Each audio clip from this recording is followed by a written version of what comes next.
صل على محمد وآل محمد. أعوذ بالله من الشيطان الرجيم. بسم الله الرحمن الرحيم.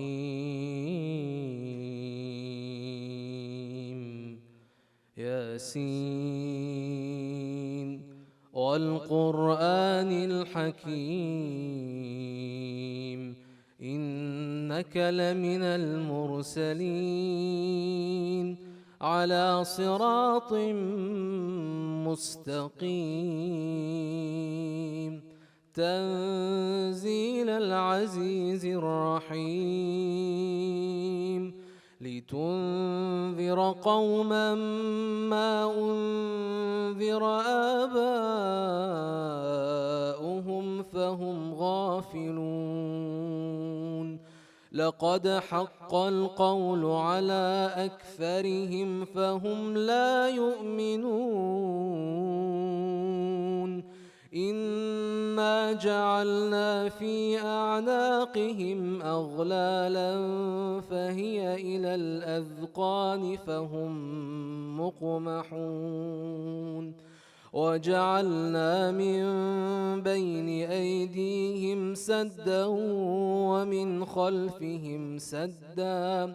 ومن خلفهم سدا فأغشيناهم فهم لا يبصرون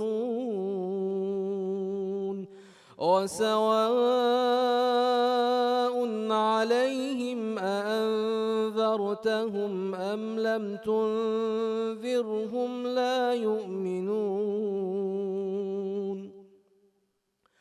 إنما تنذر من اتبع الذكر وخشي الرحمن بالغيب فبشره بمغفرة وأجر كريم إنا نحن نحيي الموتى ونكتب ما قدموا وآثارهم وكل شيء أحصيناه في إمام مبين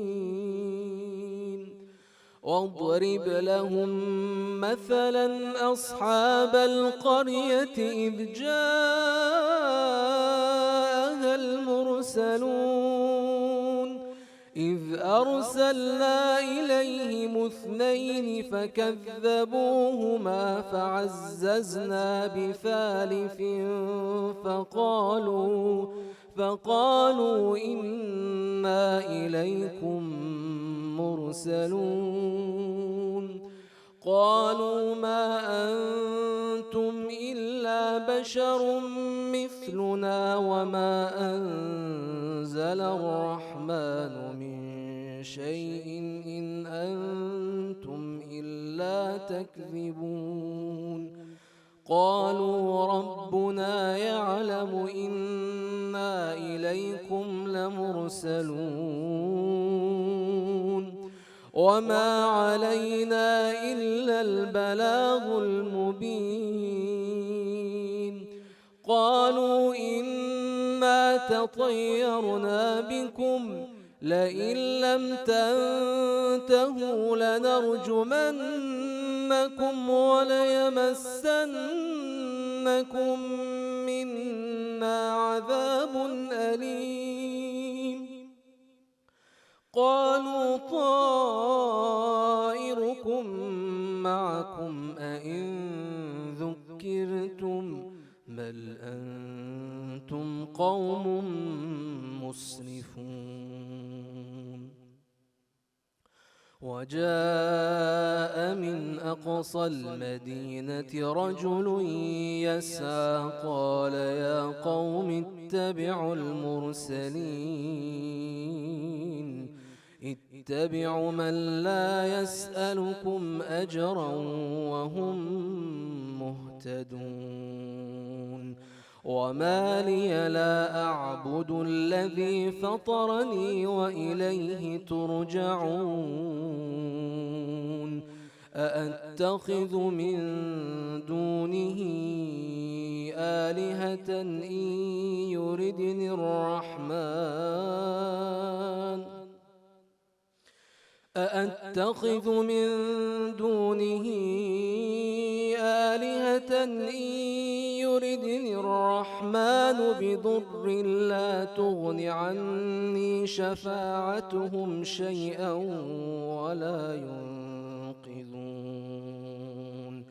إني إذا لفي ضلال مبين إني آمنت بربكم فاسمعون قيل ادخل الجنة قال يا ليت قومي يعلمون بما غفر لي ربي وجعلني من المكرمين وما أنزلنا على قومه من بعده من جند من السماء وما أنزلنا على قومه من بعده من جند من السماء وما كنا منزلين إن كانت إلا صيحة واحدة فإذا هم خامدون يا حسرة على العباد ما يأتيهم من رسول إلا كانوا به يستهزئون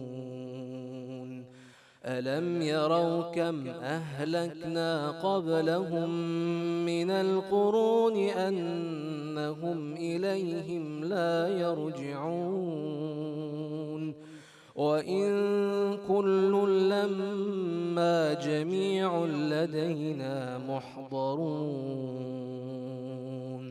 وآية لهم الأرض الميتة أحييناها وأخرجنا منها حبا فمنه يأكلون وجعلنا فيها جنات من نخيل وأعناب وفجرنا فيها من العيون ليأكلوا من ثمره وما عملته أيديهم أفلا يشكرون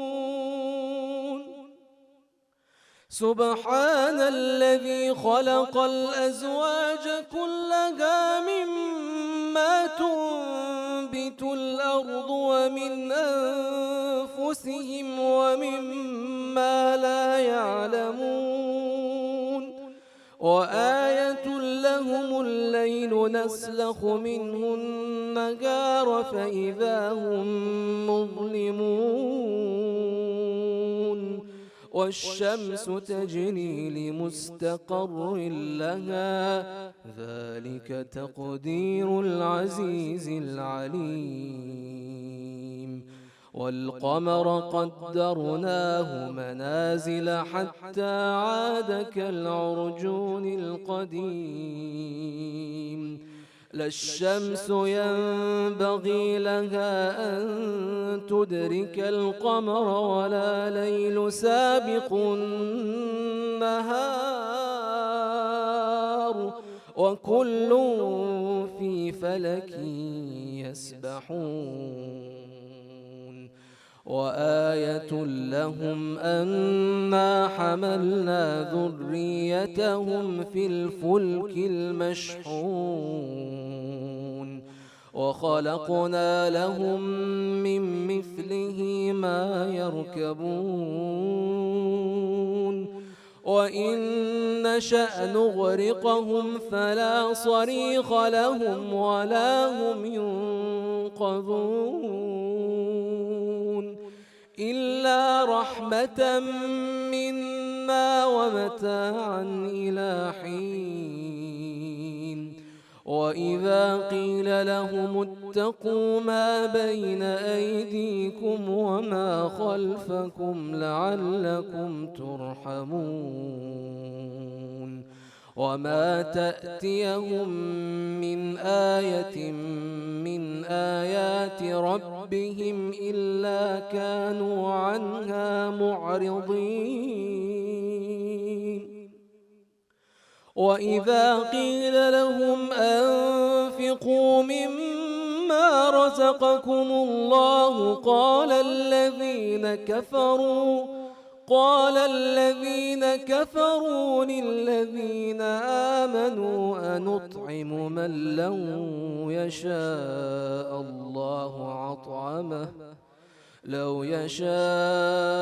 الله عطعمه إن أنتم إلا في ضلال مبين. ويقولون متى هذا الوعد إن كنتم صادقين ما ينظرون إلا صيحة واحدة تأخذهم وهم يخصمون فلا يستطيعون توسية ولا إلى أهلهم يرجعون. ونفخ في الصور فإذا هم من الأجداث إلى ربهم ينسلون قالوا يا ويلنا من بعثنا من مرقدنا هذا ما وعد الرحمن وصدق المرسلون إن كانت إلا صيحة واحدة فإذا هم جميع لدينا محضرون. فاليوم لا تظلم نفس شيئا ولا تجزون إلا ما كنتم تعملون. فاليوم لا تظلم نفس شيئا ولا تجزون إلا ما كنتم تعملون. إن أصحاب الجنة يوم في شغل فاكهون هم وأزواجهم في ظلال على الأرائك متكئون لهم فيها فاكهة ولهم ما يدعون سلام قولا من رب رحيم. وامتازوا اليوم أيها المجرمون ألم أعهد إليكم يا بني آدم ألا تعبدوا الشيطان إنه لكم عدو مبين. وأن اعبدوني هذا صراط مستقيم. ولقد أضل منكم جبلا كثيرا أفلم تكونوا تعقلون. هذه جهنم التي كنتم توعدون اصلوها اليوم بما كنتم تكفرون. اليوم نختم على أفواههم وتكلمنا أيديهم وتشهد أرجلهم بما كانوا يكسبون. ولو نشاء لطمسنا على أعينهم فاستبقوا الصراط فأنى يبصرون. ولو نشاء لمسخناهم على مكانتهم فما استطاعوا مضيا ولا يرجعون.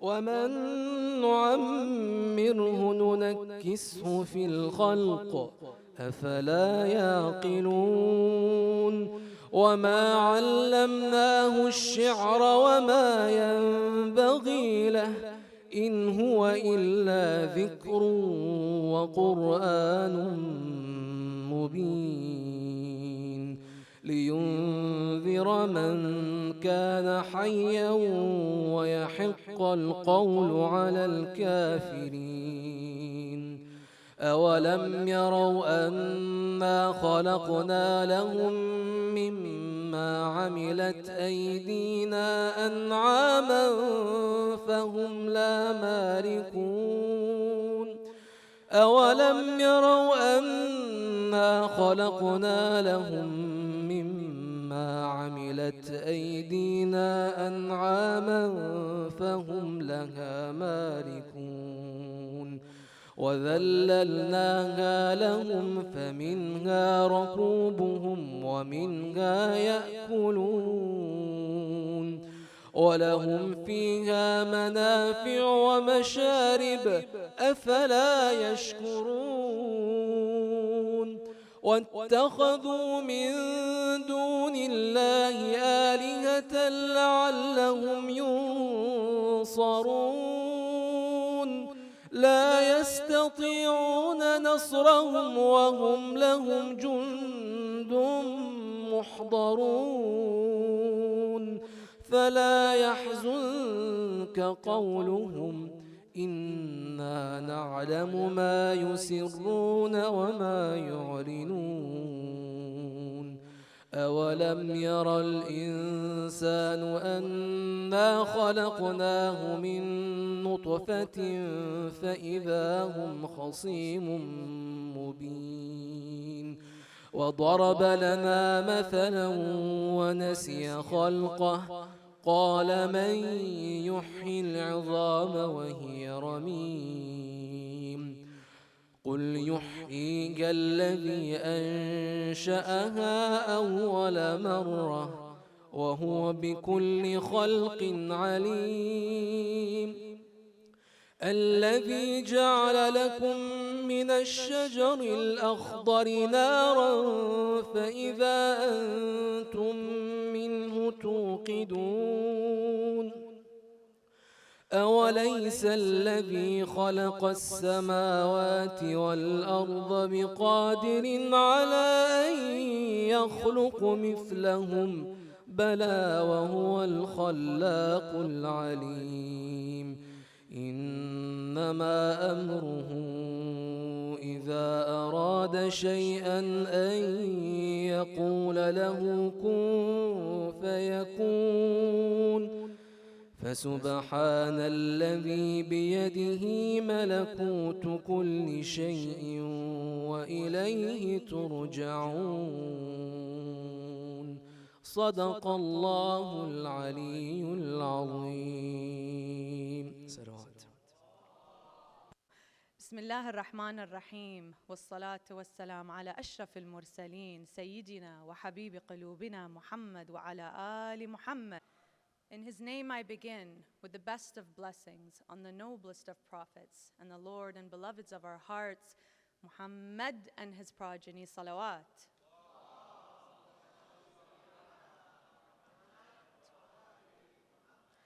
Respected scholars, sisters, brothers, Assalamu alaikum wa rahmatullahi wa barakatuh.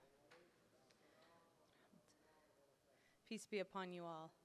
It is an honor to be attending, participating, and emceeing this distinguished panels of speakers this morning covering the topic of scope of contribution and influence in theology, jurisprudence, Irfan, medicine of our beloved Imam Jafar as-Sadiq alayhi salam. Salli ala Muhammad wa ali Muhammad. The Imam was able to propagate knowledge as far and influentially as he did, despite the difficult harassment and political climate during his lifetime. This spreading of knowledge was well famed throughout the Islamic world, where thousands came to learn from him, including scholars of jurisprudence, tafsir, and hadith. Interfaith discussions and debates were also well known, where many embraced Islam, including atheists. Our Imam also taught to students mathematics, chemistry, medicine, and astronomy.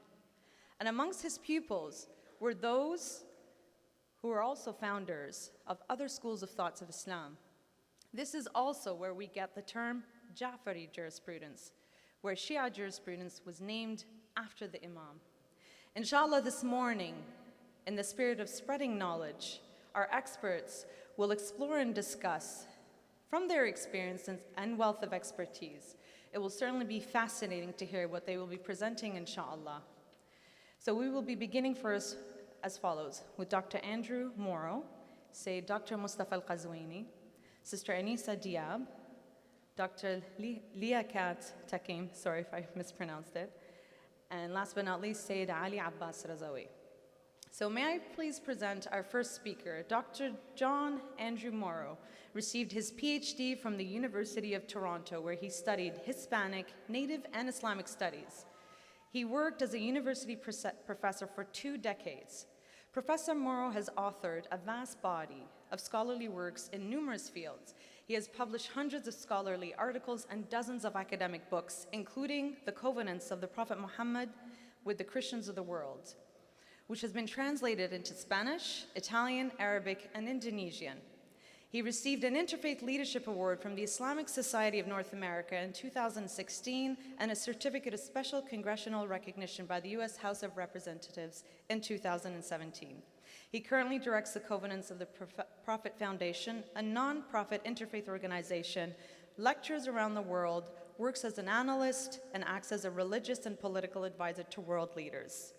Dr. John Andrew Morrow, the author of the Encyclopedia of Islamic Herbal Medicine, will provide us an overview of the 6 Imams' contributions to the field of herbal medicine with a presentation on the medicine of Imam Jafar as-Sadiq alayhi salam.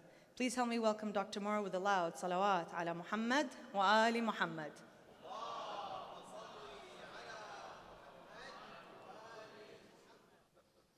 Assalamu alaikum.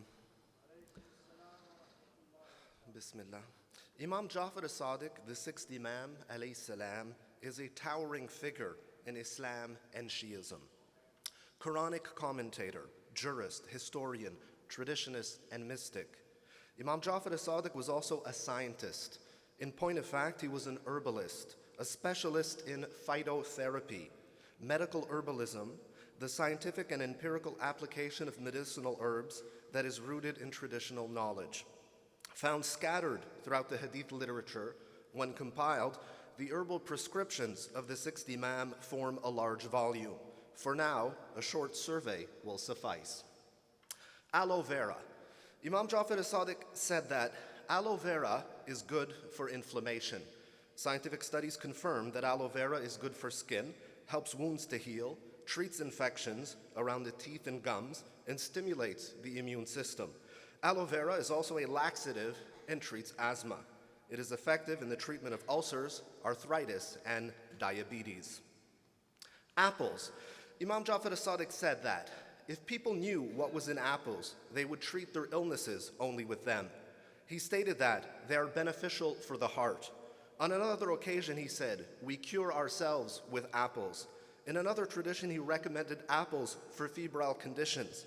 "Give apples to those among you who have fever, for nothing is more beneficial." When fever was mentioned to the Imam, he said, "We Ahl al-Bayt only treat ourselves with apples." In another tradition, he said, "Apples extinguish heat, cool down the insides, and removes fever." He also said, "Apples remove fever and lowers body temperature." In a longer tradition, he said, "I sent for some apples in order to eat them, so that they can lower my temperature, cool my insides, and remove fever." Scientific studies confirm that apples have anti-cancer and diuretic activities. They're also shown to help lower cholesterol. Barley. Imam Jafar as-Sadiq said that barley porridge extracts bitterness and phlegm from the stomach and prevents 70 kinds of disease. He also explained that he who drinks barley porridge for 40 mornings in a row, his shoulders will become filled with strength. He stated that 3 handfuls of dried barley porridge on an empty stomach dries the bitterness and the phlegm until none of it remains. He also taught that dry barley porridge removes whiteness. Scientific studies confirm that barley has anti-diabetic, anti-hepatitis, and anti-cancer activities. It is also shown to lower cholesterol. Basil. Imam Jafar as-Sadiq said that sweet basil is the herb of the prophets, peace be upon them, for it has 8 benefits. It helps digest food, it opens what was closed, it gives flavor, it makes food appetizing, it improves the circulation of the blood, and it protects against leprosy. In fact, if it remains in one's body, it kills the entire disease. Scientific studies have confirmed that basil has antioxidant, antibacterial, anti-diabetic, anti-thrombotic, anti-ulcer, gastrointestinal, and chemopreventive activities. Basil has also been found to have therapeutic value in the treatment of stroke. Scientific studies have also shown that basil has anti-HIV activity. Beets. Imam Jafar as-Sadiq said that God protected the Jews by beets. He said that beets protected against leprosy, whiteness, and other diseases. Scientific studies confirm that beets have anti-diabetic, anti-herpetic, anti-influenza, and anti-inflammatory qualities. Beans. Imam Jafar as-Sadiq said, eating fava beans increases the brain. What on earth did he mean? It appears that we now know. According to a study conducted by Istanbul University, fava beans are a natural source of L-dopa, a substance used medically in the treatment of Parkinson's disease. The consumption of broad beans is said to be a natural means of prolonging on periods in patients who have on-off fluctuations. Black seed. Imam Jafar as-Sadiq said, black seed is a cure for every illness. And it was the beloved herb of the Messenger of Allah, may the peace and mercy of Allah be upon him. He said that in black seed, there is a cure for every disease. I take it for fever, headache, inflammation of the eyes, and stomach pain. For every pain that I suffer, Allah, may He be honored and glorified, heals me with it. Scientific studies have shown that black seed has antibacterial, anti-diabetic, and anti-cancer activities. Carrots. Imam Jafar as-Sadiq said that carrots warm the kidneys. He said that carrots protect against colic and hemorrhoids. Scientific studies confirm that carrots have antioxidant, antibacterial, antithrombotic, antifungal, anti-inflammatory, cognitive enhancing, cholesterol lowering, hepaprotective, antispasmodic, and hypotensive activities. Imam Jafar as-Sadiq said that roasted chickpea flour was made in accordance with a revelation from Allah. It helps build weight, strengthen bones, and is the food of the prophets. Scientific studies confirm that chickpeas have anti-cancer activities and that they help lower cholesterol. Chrysanthemum. Imam Jafar as-Sadiq said that chrysanthemum produces flesh. Its bone produces bone, its skin produces skin. Moreover, it warms the kidneys, burnishes the stomach, and protects against hemorrhoids and incontinence. It strengthens the legs and fights leprosy. Scientific studies confirm that chrysanthemum fights bacteria, fungus, microbes, herpes, and HIV. It protects the nerves, it fights inflammation, it is an antioxidant. It relieves arthritis, it boosts the immune system, it prevents it blocks the impulses that cause an irregular heart rhythm. In other words, it is a natural beta blocker. Eggplant. Imam Jafar as-Sadiq said, eat eggplant. It is a cure for every illness. Scientific studies confirm that eggplant has antioxidant, anti-cancer activities. Scientific studies confirm that endive helps to regulate the heart. We'll move on to fleawort. Imam Jafar as-Sadiq recommended the use of fleawort for fever and pleurisy. Scientific studies confirm that fleawort has antioxidant, anti-diabetic, anti-inflammatory, and anti-cancer activities. It also helps to lower cholesterol. Gourd. Imam Jafar as-Sadiq said that gourd increases the brain. He also said that it was good for colic. Scientific studies confirm that gourd lowers triglycerides and bad cholesterol while significantly increasing good cholesterol. Studies also confirm that gourd has anti-cancer activities. What did he say about grapes? He said that one of the prophets complained to Allah out of distress and he ordered him to eat grapes. Scientific studies confirm that grapes help to fight cancer. Henna. Imam Jafar as-Sadiq alayhi salam used to prescribe henna for various conditions. He recommended patients to enter the steam bath and mix henna and lime and coat your body with it. You will not be cured by anything else after that. Scientific studies have confirmed that henna has antioxidant and antimicrobial activity. It protects the liver, it lowers fever, it relieves pain, and it halts the spread of tuberculosis. Jasmine. Oh, wrong jasmine. She looks exactly like my wife when she's in a good mood. The real jasmine. Imam Jafar as-Sadiq said that jasmine is a healing for 70 illnesses. Scientific studies confirm that jasmine has anti-cancer, anti-inflammatory, and pain-reducing activities. Lentils. Imam Jafar as-Sadiq said that lentils contains the cure for 70 diseases. Scientific studies have shown that lentils have anti-cancer activity. Lettuce. Imam Jafar as-Sadiq said that lettuce purifies the blood. Scientific studies confirm that lettuce has anti-diabetic and anti-inflammatory activities. What is more, it relieves pain and has free radical scavenging properties. Lovage. Imam Jafar as-Sadiq said that lovage is good for pain in the waist. Scientific studies have shown that lovage has diuretic, antispasmodic, and sedative activity. Rue. Imam Jafar as-Sadiq said that wild rue is a healing for 70 illnesses, so do not be heedless of it.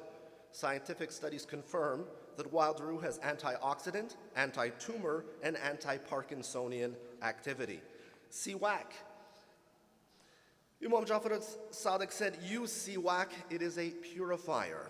The Imam also said siwak purifies the mouth, improves vision, whitens the teeth, removes holes, strengthens the gums, opens the appetite, removes phlegm, and increases memory. Scientific studies confirm that siwak has antioxidant, anti-inflammatory, antimicrobial, anti-ulcer, anti-parasitic, and expectorant activities. Myrobalan. Imam Jafar as-Sadiq said that black myrobalan, balearic myrobalan, and embellic myrobalan was effective against moisture and humidity. Scientific studies have confirmed that myrobalan has antimicrobial, antioxidant, antibacterial, anti-ulcer, anti-cancer, and anti-diabetic activities. Myrobalan protects the kidneys and also helps to lower cholesterol. So we could go on and on and on discussing pomegranate, quince, thyme, and violet. Imam Jafar as-Sadiq said the oil of violets is the chief oil. He said there is nothing dearer to us than the violet from your region. The most excellent oil is violet. He recommended that people treat themselves with it. Scientific studies confirm that violet is antibacterial, lowers fever, and counters parasites. What is more, it has anti-HIV properties. Imam Jafar as-Sadiq alayhi salam was a brilliant man. He was a veritable polymath, an expert in many fields. He was an expert in Quranic commentary. He was a specialist in Islamic jurisprudence. He was a historian. He was a mystic. He was a scientist. And as this short survey has shown, he was a master herbalist who came from a long line of master herbalists. Imam Jafar as-Sadiq's knowledge of medical herbalism was transmitted to him by his father, Imam Muhammad al-Baqir, who learned it from his father, Imam Zain al-Abidin, who learned it from his father, Imam al-Hussein, who learned it from his father, Imam Ali, who learned it from his spiritual father, the Messenger of Allah. Peace and blessings be upon him and his family.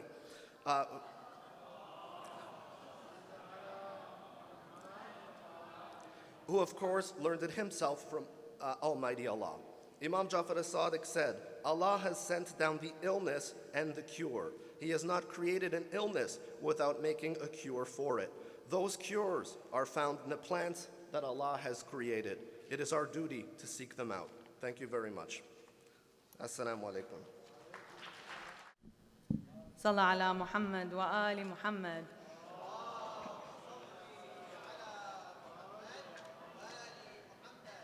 Thank you, Dr. Moro, for that very informative, quick presentation. We're actually ahead of time, which is very unusual in our communities, right?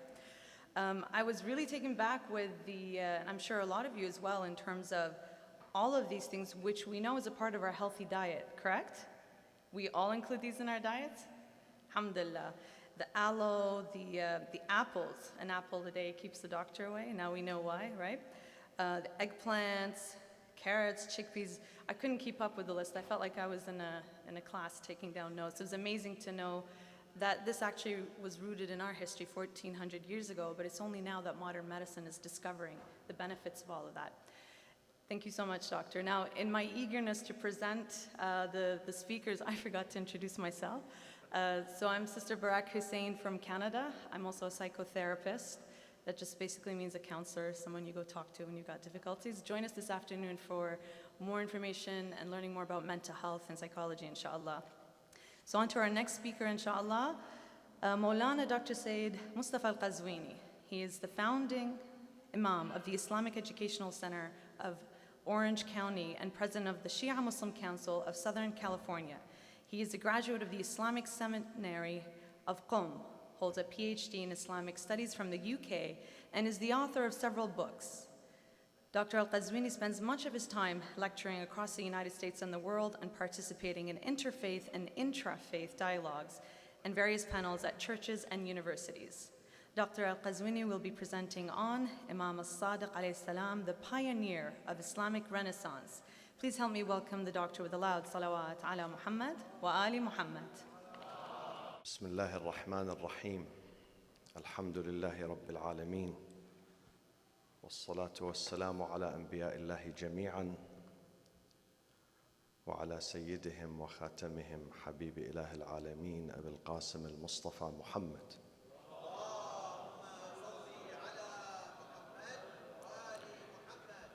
وعلى أهل بيته الطيبين الطاهرين المعصومين وصحابته المنتجبين ومن تبعهم بإحسان وإيمان إلى يوم الدين. I am honored to join the 17th annual UMMA convention.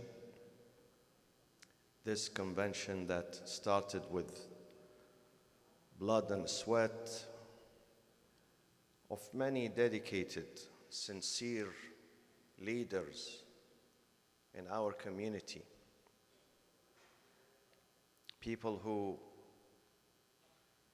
cared about the future of Ahlul Bayt, the tradition of Ahlul Bayt, the school of Ahlul Bayt, the school of our sixth Imam, Imam Jafar as-Sadiq alayhi salatu wassalam. And they decided to launch this important convention to be a platform for thinkers, educators, leaders, lay people, men and women, the young generation, the children in our community to get together, to interact, to visit each other, to introduce themselves to each other, to learn from each other, and to strengthen the tradition of Ahlul Bayt in this continent. I'd like to thank the pioneers, the leaders, Dr. Parvez Shah, Dr. Ihtisham Abidi, Dr. Asad Sadiq, Dr. Zafar Ja'fari, and many others. Hundreds of names who worked very hard with dedication, with sincerity, to maintain and uphold and support this cause. This is an important cause, my friends. We need to have such platforms. Without such platforms, we do not have a voice. I'd like to welcome Samahat Al-Allama Sheikh Fadil Sahlani, one of the pioneers of the School of Ahlul Bayt in North America and New York. Fadilat Dr. Liaqat Tahkim, who wrote many beautiful books, influential professor of Islamic studies, an advocate of the path of Ahlul Bayt, Sayyid Ali Abbas, who traveled all the way from the UK, from Scotland, and he's very active, mashallah. I am very proud of him and his role in the community. And Dr. Andrew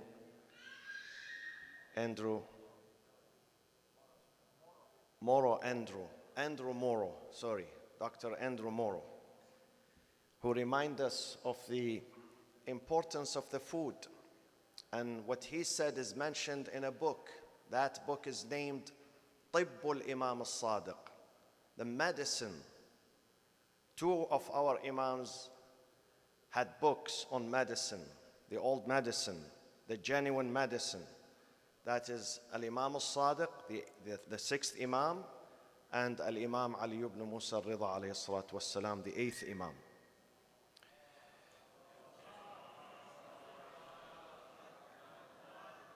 The title of my presentation today is Al-Imam as-Sadiq, the pioneer of the Islamic Renaissance. We know the European Renaissance started in the 15th century, making the transition from the Middle Ages to modernity.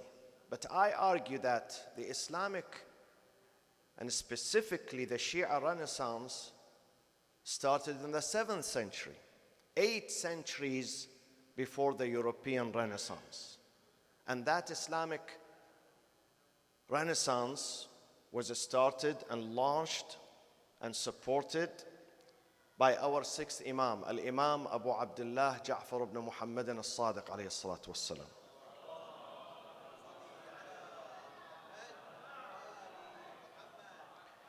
Imam as-Sadiq, during his lifetime, which lasted for about 68 years or 70 years, he pioneered the discovery and the formulation of many sciences.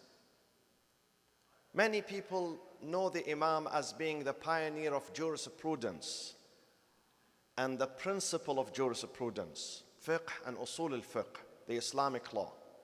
But the Imam pioneered many other fields in the sciences, many sciences, not just the fiqh, the jurisprudence. He spearheaded the spiritual and the intellectual guidance and the resurgence of the Ummah in the 7th century. So, beside jurisprudence, Imam as-Sadiq dealt with philosophy, theology, chemistry. He has 150 letters and theses that he produced, and it was written and scribed and documented by his student Jabir bin Hayyan. 150 different theses in chemistry. And also in old medicine, in physiology, anatomy. Imam as-Sadiq speaks about the nerve system. He speaks about the skeleton. He speaks about the blood circulation. And these things were about 1400 years ago.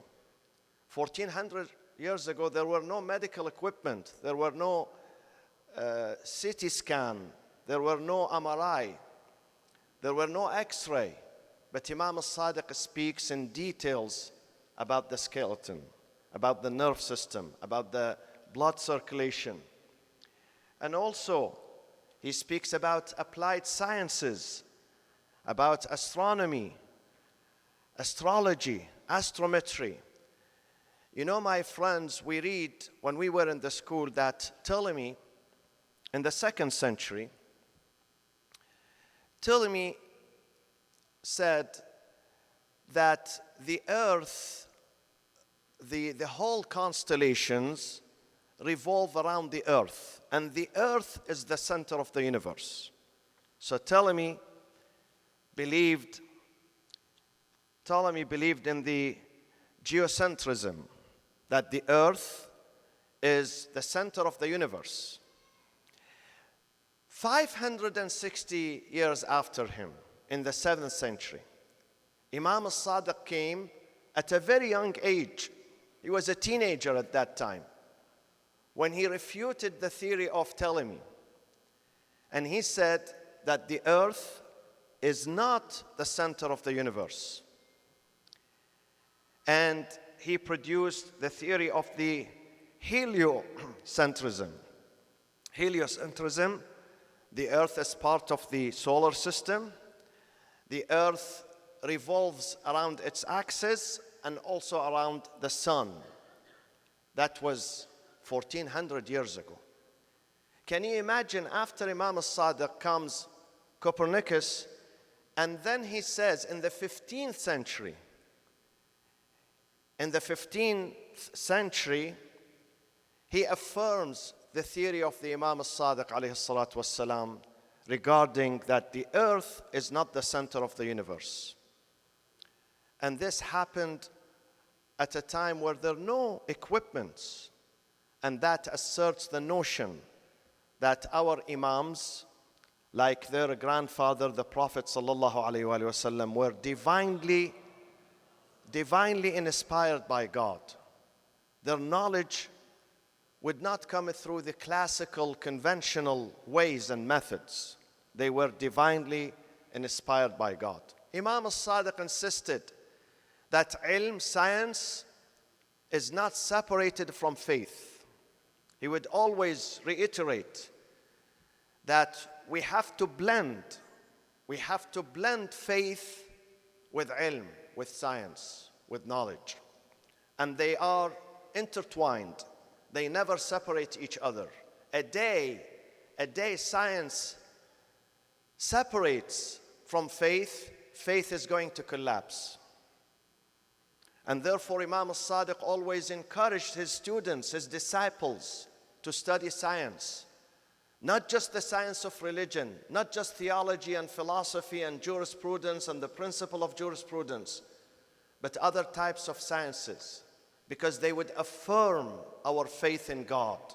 They will affirm our faith in our Islam. Nowadays, many of the young generation in our communities, in America, in Europe, elsewhere, they are leaving the mosque.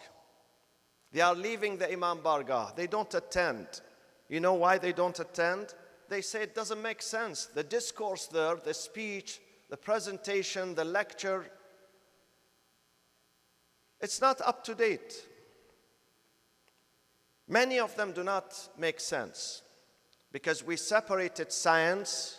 The Muslims, not just one group, the Muslims separated science from religion. And therefore, the young generation are not interested in religion anymore. Imam as-Sadiq 1400 years ago paid attention to this point, that if you want to attract people to religion, you have to use science. You have to use scientific theories. Imam as-Sadiq alayhi salam not only asserted that the earth revolves around the sun, he said the earth has 12 zodiac. And this is a theory in the Quran. Surah Al-Buruj. وَالسَّمَاءِ ذَاتِ الْبُرُوجِ وَالْيَوْمِ الْمَوْعُودِ وَشَاهِدٍ وَمَشْهُودٍ قُتِلَ أَصْحَابُ الْأُخْدُودِ وَالسَّمَاءِ ذَاتِ الْبُرُوجِ. The sun has buruj, has stations, zodiacs, 12 zodiacs, spends 30 days in each zodiac. And this was discovered and declared by our sixth Imam, Imam Jafar ibn Muhammad as-Sadiq alayhi salatu wassalam.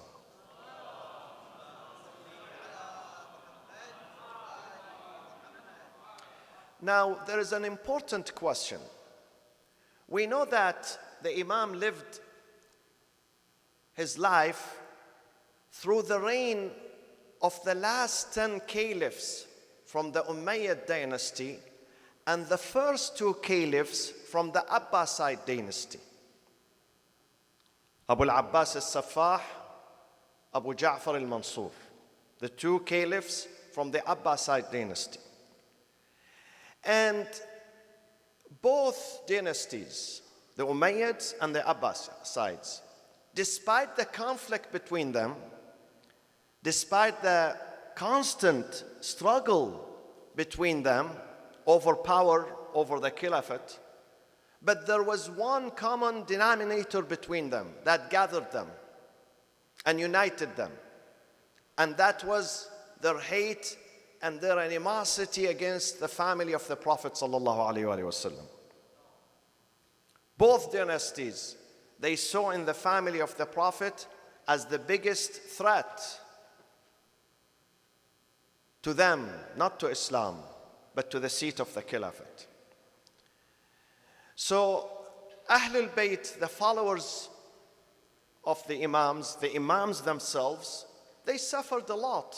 They experienced all sorts of persecutions, detention, executions, being driven out of their homes, their properties, being under house arrest. During the time of Imam as-Sadiq, most of the scholars, they were free to express themselves, to write their books, to meet their students, except the Imam of Ahlul Bayt. They were under constant surveillance by the government of the time. They spent many years of their life either imprisoned, like Imam al-Kadhim alayhi salam, who was imprisoned the last 11 years of his life. He spent the last 11 years of his life in the prison in Basra and Baghdad, and eventually he was poisoned inside the prison and he died during the time of Harun al-Abbasi. Same thing with Imam as-Sadiq and other Imams who came after him. So, with all this pressure on the Imams, this mental pressure, this security pressure that they suffered, how they were able to produce. History tells us that at some moments when Imam delivers his professional classes in Masjid al-Nabi, this was his school, this was his university that was established by his father, Imam Muhammad al-Baqir alayhi salatu wassalam. So when Imam as-Sadiq sits and delivers his classes, his lessons, there were about an average of 4,000 students at that time. Can you imagine? 4,000 is a huge number. Huge number. And many of those students were Muslims, but there were non-Muslims among them. Among those students were atheists. Atheists in Arabic are termed zanadiqa, mulhidun, agnostics, ghulat, radicals, who did not agree with the Imam, yet they come and listen to him, learn from him, but they disagree with him. And that tells you a lot, that Imams of Ahlul Bayt, in particular Imam Jafar as-Sadiq, was very tolerant. He had no bias against anyone. He opened his heart, his arm, his class to all sorts of people to come and learn and discuss and debate and listen and speak. They did not shut anyone down. That is the strategy of Ahlul Bayt. That is something special about them. So despite the pressure on them, they were able to produce. And in fact, today, why we are called the Ja'faris, there is a reason for that. The fiqh of Imam as-Sadiq is taken from his forefathers, from his father Muhammad al-Baqir, his father Zain al-Abidin, his father Imam Hussein and Imam Hassan, from Ali ibn Abi Talib, from the Prophet, from Jibreel, from Lawh al-Mahfuz, the preserved tablet of God. This is the chain of narrators, the golden chain of narrators. Imam as-Sadiq would use the knowledge of his grandfather Rasulullah sallallahu alayhi wa sallam.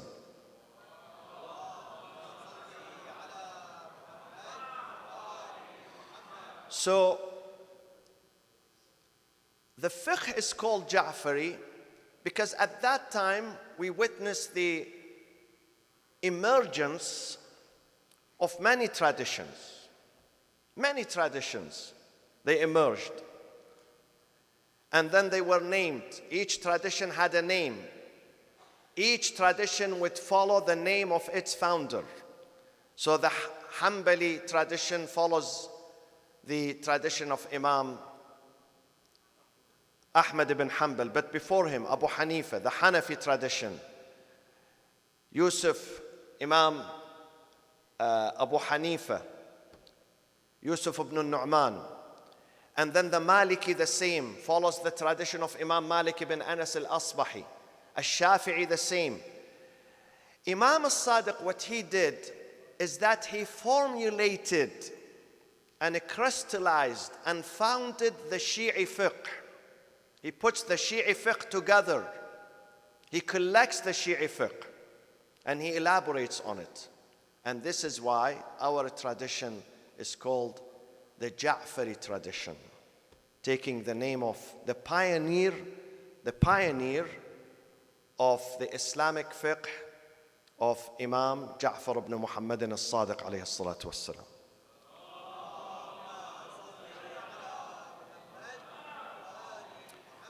The period of the Imam was very critical and very dangerous. The caliphs, they tried to drag the Imam into politics, into political process, the political games. But the Imam, through his prudence and farsightedness, he refused. One of them comes to the Imam and he says, we led the revolution and this is the red carpet for you. You come and lead. You become the Imam of this state, which is the Abbasid state. The Imam refuses. He says, no, I don't want to rule. I want to stay in my house and teach. My job is to teach. Because the Muslim Ummah at that time were living through ignorance. And the job of the scholar, the Imam, is not to rule, is not to sit in the White House. The job of the Imam is to be in the society, among the people, to give his knowledge. God speaks about earlier communities in chapter number 2 in Surah Al-Baqarah, speaks about certain communities. He says, we have given them the knowledge, they were knowledgeable, but they chose not to disseminate their knowledge. Therefore, they receive God's curse. A scholar who does not share his knowledge with the populace, a scholar who does not go into the communities, into the streets and neighborhoods to save, to guide, to salvage, to teach, is not a good scholar. Imam said, I am not power thirsty. We are not power thirsty. None of them, including Amir al-Mu'mineen, who became a caliph, he was not power thirsty. Amir al-Mu'mineen, they came after, for 1 week they were insisting on him. 1 week after the murder of Uthman ibn Affan, there were no caliph. For 1 week, there were power vacuum. And they came, insisted on Ali ibn Abi Talib to assume leadership. He refused. Da'uni, watlubu ghayri, leave me alone. We are not power thirsty.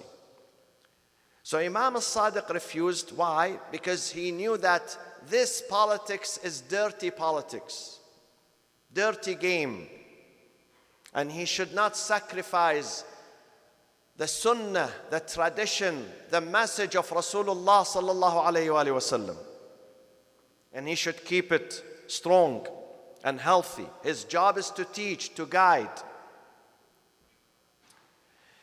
One day, Al-Mansur al-Abbasi, very ruthless dictator, Al-Mansur.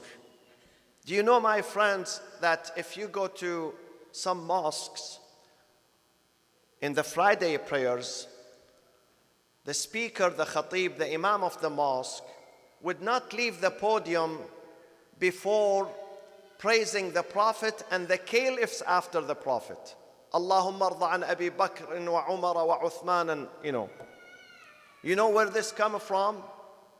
It comes from Abu Ja'far al-Mansur, the Abbasid caliph. He was so hateful to Ahlul Bayt and to Amir al-Mu'mineen that he made it a law that every speaker goes to the pulpit for the Friday prayers should mention the name of other caliphs. Not only that, he declared that Imam Malik is going to be the official leader, the official Ayatollah of the Abbasid state. And he asked Imam Malik to draft a book on jurisprudence. The title of that book, Al-Muwatta. Al-Muwatta in Arabic means easy. People can understand and relate to. And he made that book of Imam Malik the official book of the state. If you want to know how Sunnism was promoted, this is the history.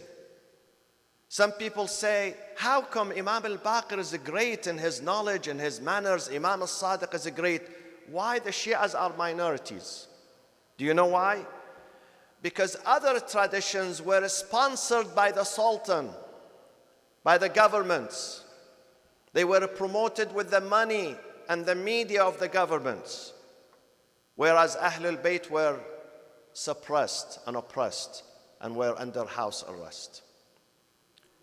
So, despite Imam Malik being the student of Imam al-Sadiq, and before him Imam Abu Hanifa, Thabit ibn Nu'man, Abu Hanifa was born. Do you know where Abu Hanifa was born? How many of you know where Imam Abu Hanifa was born? Please help me with this. Huh? Not Iran. He was born in Kabul, Afghanistan. Not Taliban, no. Not during Taliban, no. Kabul, of course, Kabul and these areas were part of the greater Persia at that time. And where he's buried, Abu Hanifa? Huh? Where? Tehran? Baghdad, yes. Jami' al-A'zam. Imam Malik was from Medina. Abu Hanifa says, لولا السنتان لهلك النعمان. He takes pride in being the student, the disciple, the follower of Imam al-Sadiq for 2 years. He says, these 2 years shaped my personality, my character, my knowledge. Imam Malik says, ما رأت عين ولا سمعت أذن ولا خطر على قلب بشر أفضل من جعفر بن محمد علما وورعا وتقوى ودينا. No eyes have seen, no ears have heard, no mind can perceive a man, a virtuous man with this caliber of Muhammad, of Ja'far ibn Muhammad as-Sadiq, and his faith, and his religion, and his resilience, and his knowledge. Those are the students of Imam al-Sadiq. So the teacher was under house arrest. He has no right to preach his message, and his students, they had the full freedom, full support of the government. This is why Sunnism was spreading, because the Sultan was supporting other traditions. Let me conclude here. One day, Abu Ja'far al-Mansur, this tyrant, decided to travel from Baghdad to Hajj. Imam al-Sadiq was in Medina. So when Abu Ja'far al-Mansur was in Medina, all the scholars of other traditions, they would come and bow before him, because he's Amir al-Mu'mineen, he's the king. And it has been since thousands of years that the scholars, they bow before sultans. And the Prophet says, if you see this sign, this is a bad sign, terrible sign. If you see that the scholar goes to the sultan and bows before him at his doorstep, then say, this is the worst scholar and the worst sultan. But if you see the sultan, the governor, the leader, the president comes and visits the scholar, say both are good, both are noble. So many scholars, they went to visit the caliph. Imam al-Sadiq refused. So Abu Ja'far al-Mansur sent someone to bring him by force. Come to the court, royal court. The caliph wants to meet with you. So when Imam al-Sadiq came, al-Mansur asked him, لِمَ لَا تَخْشَانَا كَمَا يَخْشَانَ النَّاسِ. What's wrong with you? Why don't you come and visit me just like other people? Imam al-Sadiq, very calmly, in a very peaceful manner, he said, لَيْسَ لَنَا مِنْ أَمْرِ الدُّنْيَا مَا نَخَافُهُ عَلَيْهِ مِنْكَ وَلَيْسَ لَكَ مِنْ أَمْرِ الْآخِرَةِ مَا نَرْجُوهُ مِنْكَ. Why do I come to visit you? I have no businesses, no corporations, no lands, so I fear for them. I fear that they're going to be taken by the government. I have nothing of this. Neither you have something of the akhirah that I aspire or I can learn from you.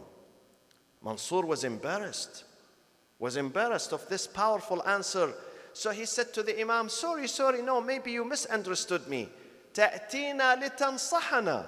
You come here to my court, you meet with me to advise me. The Imam answered him, من أراد الدنيا لا ينصحك ومن أراد الآخرة لا يصحبك. If a person, he who wants this dunya, is not going to be honest with you. He's not going to give you an advice. And the one who aspires the akhirah is not going to seek your company. He's not going to sit and talk to you. This is the wisdom of our Imams. I'm proud to be a servant of this tradition, the tradition of Imam Jafar as-Sadiq, who stood despite all the pressure on him, who stood very strong, and he kept religion intact, and he brought us this tradition, the authentic sunnah of Rasulullah, the authentic, the pure tradition and sunnah of Prophet Muhammad sallallahu alayhi wa sallam. He passed us this sunnah. My friends, in conclusion, Imam al-Sadiq led a scientific revolution as well as ethical revolution, Thawratul Akhlaq. Today, the Muslim world is suffering from an ethical crisis in every country, in every society, in every neighborhood, and in every family.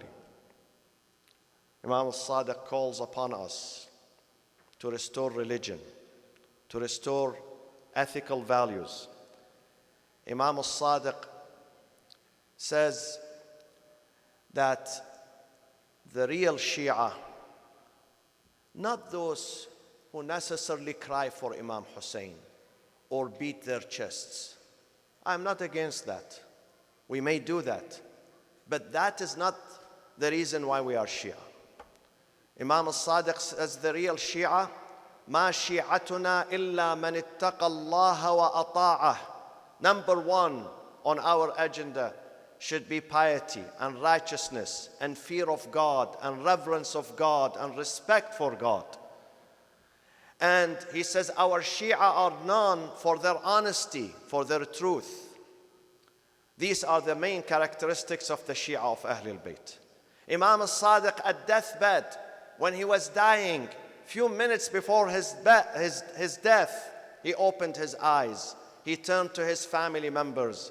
He said, Ya ala Abi Talib, O my family, my clan, my tribe, لا تنال شفاعتنا يوم القيامة مستخفا بصلاته. Our shafa'a would not reach a person who doesn't care and doesn't respect his prayers. My friends, we have to be proud Shia of Imam al-Sadiq, and he says this to all of us today at this convention. That is the message of Imam al-Sadiq.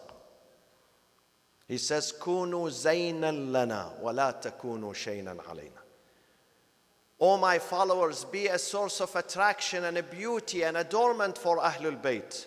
Do not be a burden on Ahlul Bayt. Do not be a liability on Ahlul Bayt. Do not be a source of repulsion for Ahlul Bayt.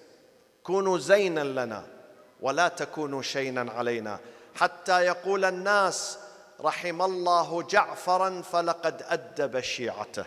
So people, when they look at your manners, your honesty, your integrity, your hard working, they will say, those are the students, the disciples, the followers of a good Imam, an Imam who raised his community very well. We have a message in America, my friends. Many of us today here, we came from India, Pakistan, Iran, Afghanistan, Iraq, Lebanon, elsewhere. We are ambassadors of Islam in this country. Every day, we have been endowed with this responsibility to give the true picture, the true image of Ahlul Bayt in this country. We are different from others. I always say, I don't say that out of arrogance or pride. No, never.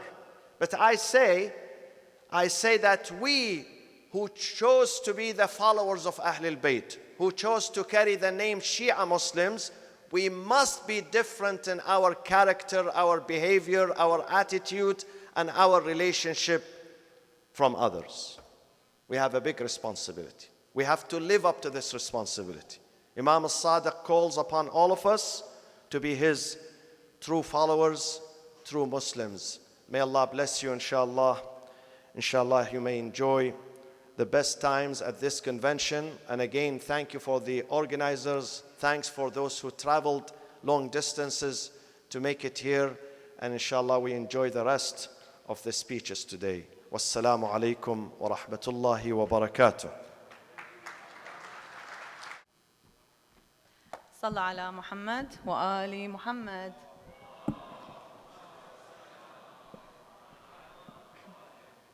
Bless you, Sayyidina, for this incredibly informative, important historical part that we need to know about Imam Jafar as-Sadiq alayhi salam. And I find it particularly interesting, I'm sure all of you as well, that imagine having classes with 4,000 students in them.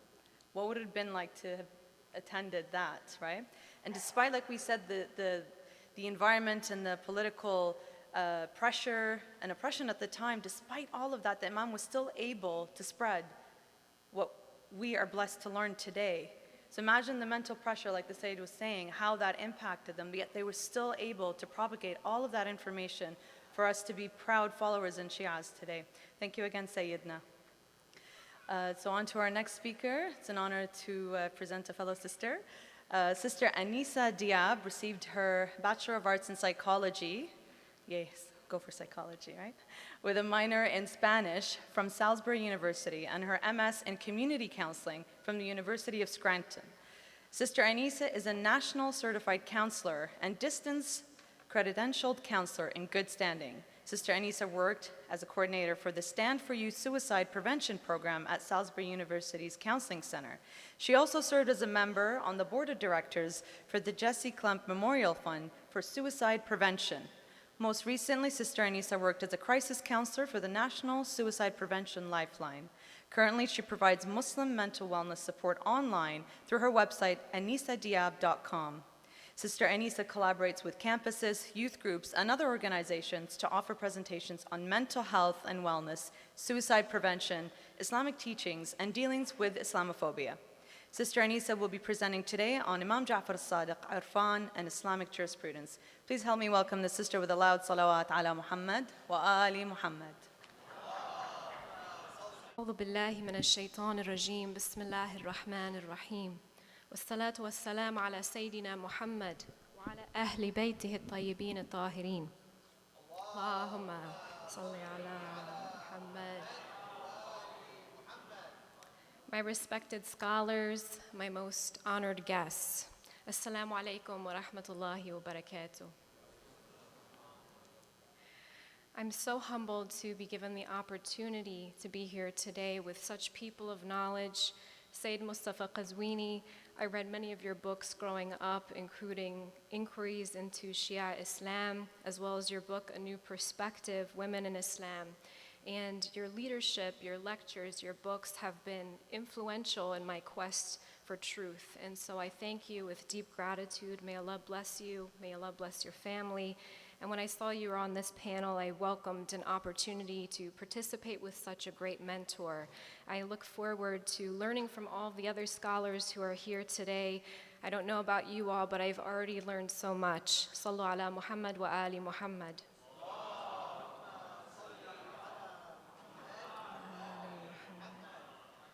Imam Jafar ibn Muhammad as-Sadiq alayhi salam was not only the greatest teacher, the greatest scientist, the greatest university leader, he was the one who epitomized truth in a time of falsehood. Imam as-Sadiq alayhi salam was living in a time where Islam was in great danger. For instance, some people were saying that Imam had two natures, the nature of man and the nature of God, astaghfirullah. Imam constantly told the people, I am a man like you. Yes, I have been favored by Allah subhanahu wa ta'ala, but in terms of possessing any kind of divine essence, he profusely denied this. The Abbasid Khalif al-Mansur would try to destroy the influence of the Imam in the field of religion by encouraging sectarianism. So what we see is that many other different schools of Islamic jurisprudence began to emerge at this time and unfortunately received full backing from the government, as Sayyid was mentioning earlier. Shaykh al-Mufid writes in Kitab al-Irshad that Imam as-Sadiq used to say, "My traditions are my father's traditions. My father's traditions are my grandfather's traditions. My grandfather's traditions are the traditions of Ali ibn Abi Talib.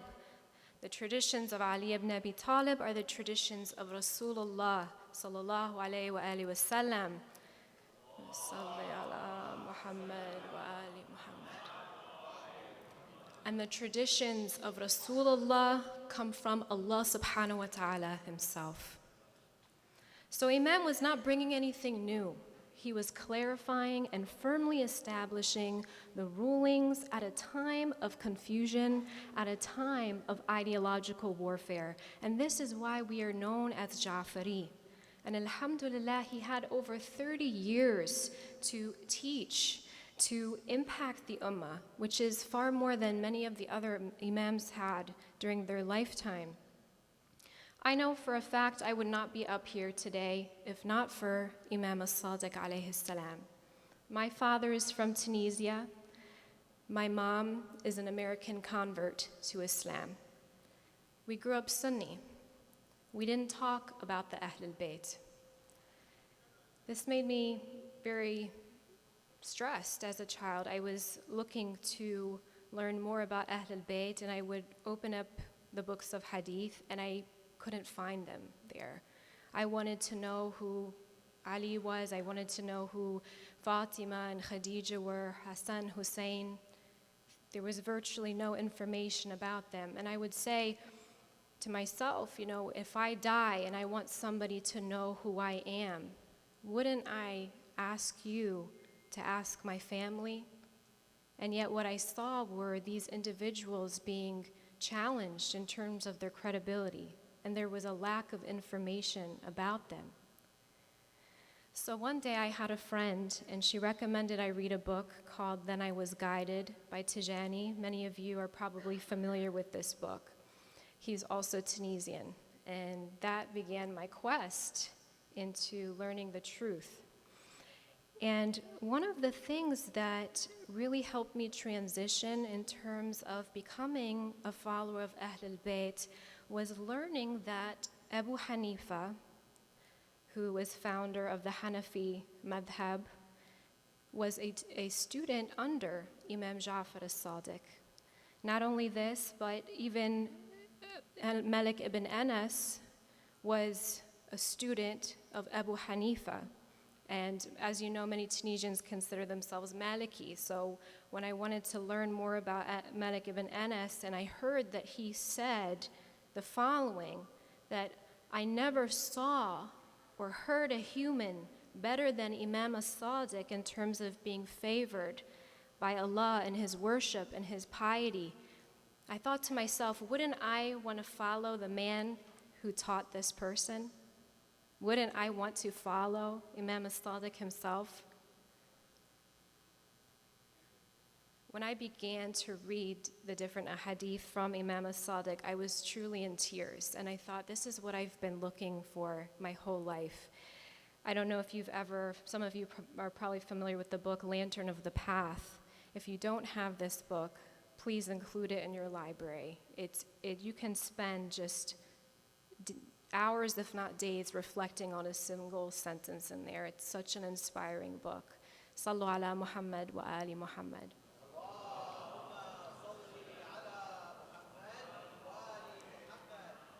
Imam also taught the science of Irfan. You know, people often make the mistake of believing that Irfan means Sufism or monasticism, but it is not, okay? It has two parts, one which is spiritual, which includes seeking knowledge to serve Allah subhanahu wa ta'ala according to the sunnah of the Prophet and his family. And then it has the practical application, which is to enjoin good, to forbid evil, and to become less attached to the world, while at the same time having a balance So those who were prophets, those who were imams, they reached this level of Irfan, which is the highest level of spiritual pursuit and truth. And yet what you see is they were not closed off from the people. They were accessible. Some of us think, I wish I could just stop working and just sit at home and worship Allah more. This is wrong thinking, dear sisters and brothers. Every prophet of Allah, had to work for the fruits of their labor. Prophet Dawood alayhi salam was a shepherd. Prophet Isa was a carpenter. Prophet Muhammad, peace be upon him, a trader. Imam as-Sadiq, a teacher. We should never feel like our duties are taking us away from Allah subhanahu wa ta'ala. The key is to be mindful of Allah in whatever it is you do. And then that act itself, when you do it, fi sabilillah, becomes a form of worship. Sallu ala Muhammad wa ali Muhammad.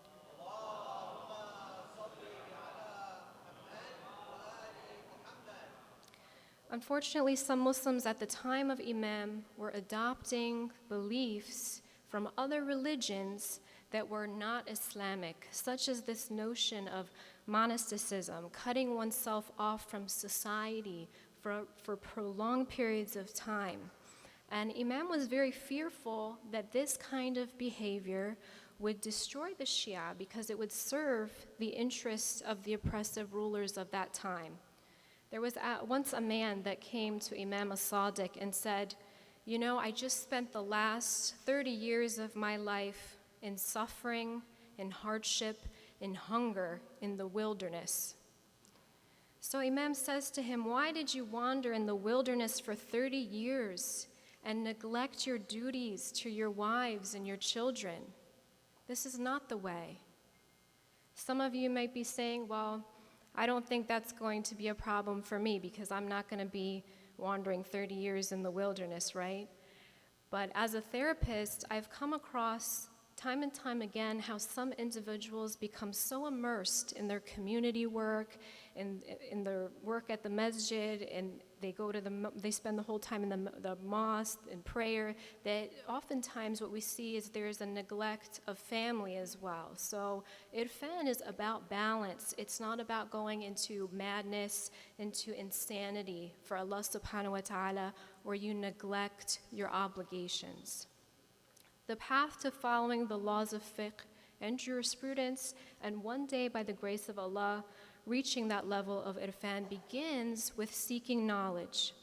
It's reported in Al-Kafi that Imam Jafar as-Sadiq said, seek knowledge and adorn it with clemency and dignity, and be humble towards those whom you teach your knowledge. Be humble to your students. Humble yourselves towards those from whom you seek knowledge, and do not be high-handed scholars, lest your invalid actions should do away with your good ones. Some people think they can get out of being accountable by claiming ignorance, that on the day of judgment, they can say to Allah, I didn't know about such and such, therefore I can't be accountable. This is not the case, sisters and brothers. Imam teaches us otherwise, that seeking knowledge is wajib on every single Muslim, male and female. I had a client, a mother, who was trying to get her children to be more spiritually connected. So she called me one day and said, sister, I told my children I would pay them to go to Jama prayer. I will pay them money and they still will not go. So I said, what's going on that you need to do this? What's the hesitancy on their part from being more spiritually connected? And she said, well, sister, they ask a lot of questions. I said, tell me more. What kinds of questions do they ask? She said, they ask questions like, why do we pray? And I said, okay, what do you tell them? She said, I tell them I don't know. I said, what about the father? I said, the father doesn't even pray. I said, sister, with all due respect, the parenting is part of the issue here. You want your children to be spiritually connected, but you cannot respond to basic questions that they ask. You want your children to pray, but the father does not. You are modeling Islam for your children. and they can smell hypocrisy from a mile away. Our kids are very smart. And look, many of us are not experts when it comes to Islam. You know, many of us have not had the opportunity to study in Hausa, to specialize in Islamic training. But if you don't know something, say, I don't know, and then say, let's find the answer together. This is what it means to be Jafari. We don't just say, I don't know. We say, let's find out, let's go learn, let's go consult with someone who can give us more information. Too often I see parents just expecting the larger community or the sheikh at the Islamic school to educate their children for them. This is wrong. You are their first teacher. You want to get your child to do anything, then you have to be the change first. And this is a very uncomfortable fact for a lot of folks. You want them to read more, you have to read in front of them. You want to get them excited about Islam, then you have to make Islam fun for them. You have to constantly be in pursuit of knowledge and share that knowledge with your children. Allah subhanahu wa ta'ala states in the Quran, أعوذ بالله من الشيطان الرجيم بسم الله الرحمن الرحيم أتأمرون الناس بالبر وتنسون أنفسكم وأنتم تتلون الكتاب أفلا تعقلون. Do you enjoin right conduct on the people and forget to practice it yourselves, and yet you read the scripture? Will you not then understand? So we need to practice what we preach in every way. Jabir ibn Hayyan poses an interesting question to Imam that I think is so relevant to today. Jabir asked, will there come a time when knowledge will be universal? And Imam responds, yes, the time will come when human beings will know the importance of education and realize that it is the duty of every individual to acquire knowledge. And at that time, sufficient facilities would be made available for that purpose.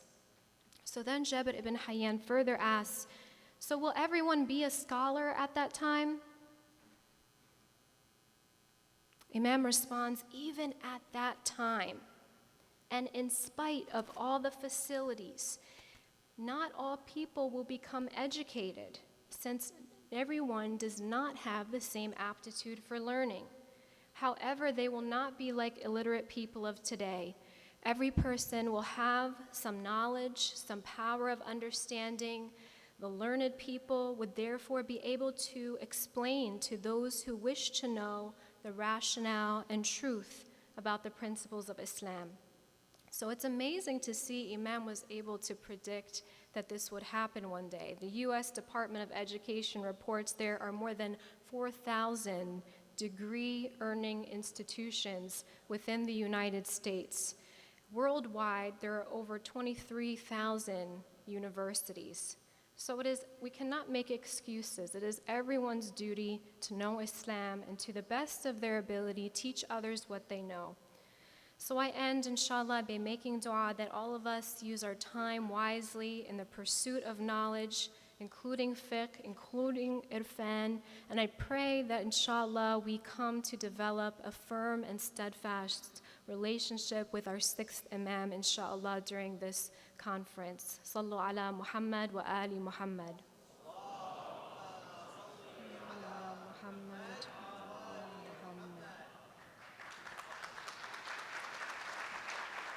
Sallu ala Muhammad wa ali Muhammad.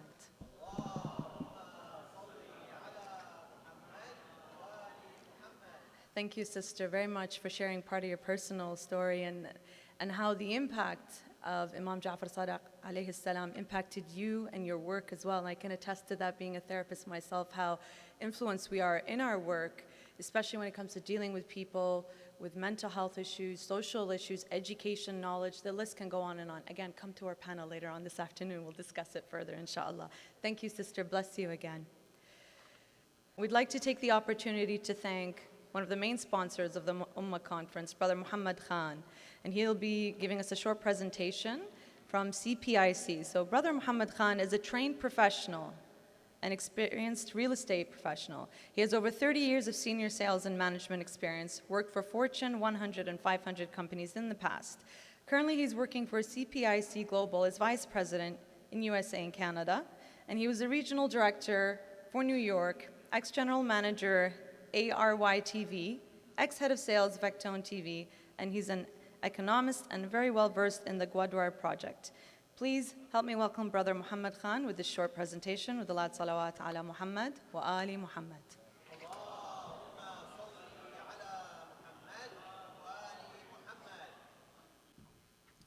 Salli ala Muhammad.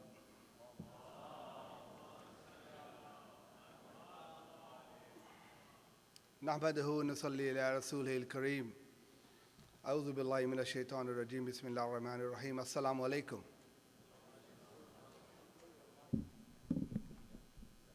Is it good? Thank you. Thank you for the nice presentation and talking about me. I'm just a small guy. I just want to quickly tell you who we are and what we are and how we are helping Ummah here. CPIC is a China-Pak Investment Corporation. We are the registered company in US, UK, Canada, Pakistan, UAE. We are selling Gwadar properties in Pakistan, and China-Pak Investment Corporation is a trendsetter. We're the first company in the history of Pakistan in 17 years of time have actually developed infrastructure and hand over the project to the people. And we have our team outside there, and alhamdulillah, we're doing very well. CPIC is basically giving you an opportunity, okay? Previously, in the world, if you guys all know, Singapore, Dubai, and Shenzhen. These three countries were the best of the best. People have made a lot of money. And the fourth and the last one is Gwadar, which is similar to all three. The great part in Gwadar is it's got the deepest seaport in the world naturally, 18-meter deep. So over there, China, UAE, Saudi, and Qatar have invested $100 billion. And why would you think what is in it for me? I live in US. I'm not going to go to the Gwadar or Pakistan, so why should I invest? To be honest with you, a lot of people, please raise your hand if you have invested outside the US. How many people? Yeah? Okay, so you want to make money, obviously. So this is the same thing. We're here to offer you this once-a-lifetime opportunity where you can actually make money without going to anywhere else. It's a safe and secure, and I tell you why. Because China did not wake up one day and says, let's go to Pakistan and Gwadar and invest $62 billion. They've invested time and effort for over 15 to 20 years. Now, secondly, just want to give you an idea that why China is doing it. Because right now, currently, China is going through a Strait of Hormuz to bring their energy, which is about 45 days on the ship, and it's costing trillions of dollars. So Gwadar, from Kashgar to Gwadar, is only 10 days, which means they're saving trillions of dollars. So this is why they invested, and this is why you want to invest. And then what happened is, when they talk to Pakistan government, they said, look, you give us the Gwadar on lease, we'll give you infrastructure for Pakistan. Now, everybody knows Merrill Lynch, PwC. They have put it on their website that Pakistan will be the 20th wealthiest nation in the world by 2030. We only have 11 years. Pakistan will be there. And the reason is because all these countries are investing $100 billion. So China has told Pakistan, if you do this, we'll give you the full infrastructure for Pakistan, superhighways, highways, hydropower, solar power, which is a great thing. But then Pakistan says, well, you know what, that's not enough. So then China says, okay, how about the budget? So now, 2016, Pakistan entire country budget was $72.4 billion. That's for the country. China, on the other hand, until 2016 was $4 trillion. It's a big difference. So if you take a 20% of that $4 trillion, it's a lot of money.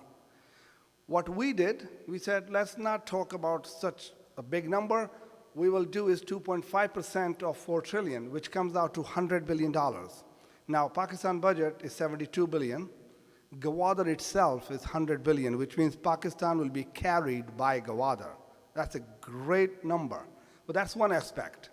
Second aspect is One Belt, One Road. Everybody knows Silk Route, which is the oldest Silk Route in the world.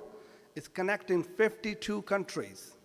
Now imagine the 52 countries are doing inbound, outbound trade from there, from Gwadar. So you're looking at tens and hundreds and thousands of dollars from there. So when you invest in Gwadar, I can tell you this much. A mere small investment of starting from $16,000 can make you up to 300%.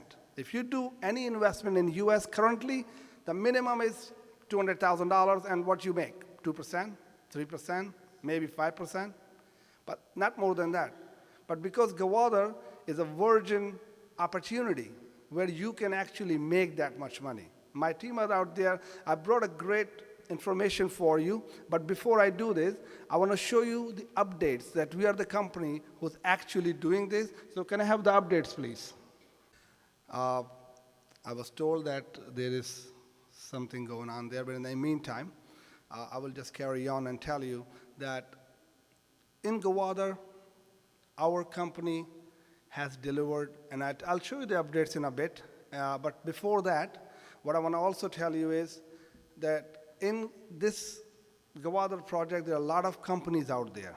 There are a lot of people selling Gwadar, but we're the trendsetter. We're the only company who has actually delivered the project, okay? And then for that, I've brought a great offer for you guys, for UMMA. So currently, a 400-yard plot is costing $70,000. For UMMA, I brought it in today, and it's costing only $40,500. So it's a lot of money saving. On top of that, we are also giving you a 125-yard plot for free of charge. So it's a total investment is $95,000, and you're getting it for $40,500.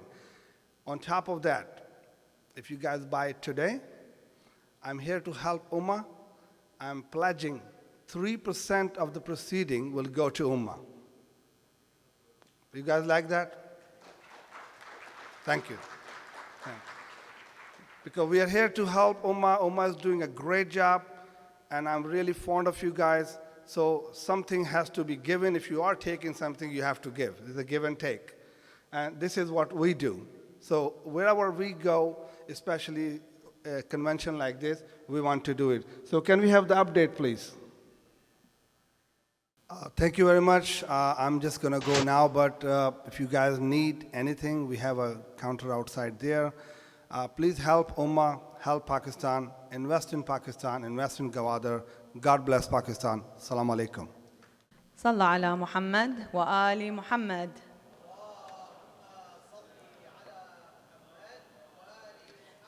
Thank you very much for the presentation. Let us continue in our journey for seeking knowledge, inshallah. Our next presenter, Professor Liaquat Taqim. Did I pronounce that correct, Professor? Alhamdulillah. Okay, Professor Liaquat Taqim.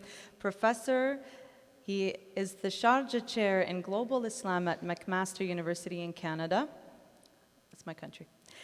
A prolific writer and speaker, he has authored more than 130 scholarly works which have been published in various journals, books, and encyclopedias.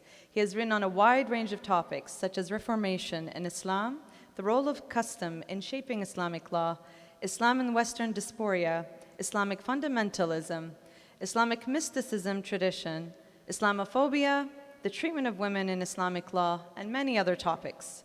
Professor Taqim has also spoken at more than 110 academic, national, and international conferences. He has spoken in different parts of the world, ranging from Australia, New Zealand, Singapore, to East Africa, Dubai, and North America. He has published 3 books and is now working on his 4th book, always say this wrong, Ijtihad, and Reformation in Islam. Professor Taqim has taught at several universities and is actively engaged in dialogue with different faith communities. Before I present the doctor, may I just put out there a friendly reminder if we could turn off the sounds of our cell phones because they can be a bit distracting to the speakers. Professor Taqim will be presenting today on Islam, on Imam as-Sadiq and Jurisprudence, past and present. Please help me welcome the professor with a loud salawat ala Muhammad wa ali Muhammad. أعوذ بالله من الشيطان الرجيم بسم الله الرحمن الرحيم السلام عليكم ورحمة الله. You all know what it means when a professor takes off his watch before giving a talk, right? It means nothing actually, absolutely nothing. Anyway, Sister Anissa was talking about the virtues of saying, I don't know. On a lighter note, one day in Iran, there was this very, very good and clever Christian scholar who came and challenged the Iranians to a debate. He says, you can ask me anything and I'll be able to respond. And this guy was really good. And everybody in that village was scared to respond. Until the local mullah who could barely read or write says, I will ask him one question. If he can answer that question, he won. If he cannot, I have won. Of course, the Christian said, no problem at all. So the whole village gathers together and the mullah says, I'm asking just one question, you tell me the answer. I said, yes. Mullah says, tell me, what does namiduna mean? Now, for those who don't know, in Persian, namiduna means, I don't know. So, of course, the monk says, the scholar says, I don't know. So the mullah turned to the judge and says, he just said he doesn't know.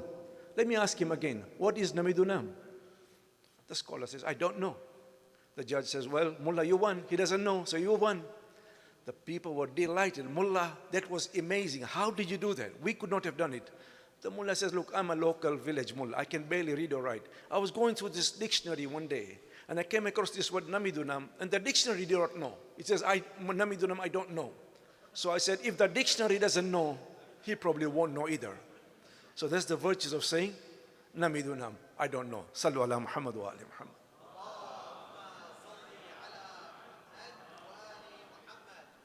We want to talk very briefly, because time is running short, about Imam as-Sadiq, but from a different perspective, in order to truly understand the impact that he had on Islamic law and other fields also.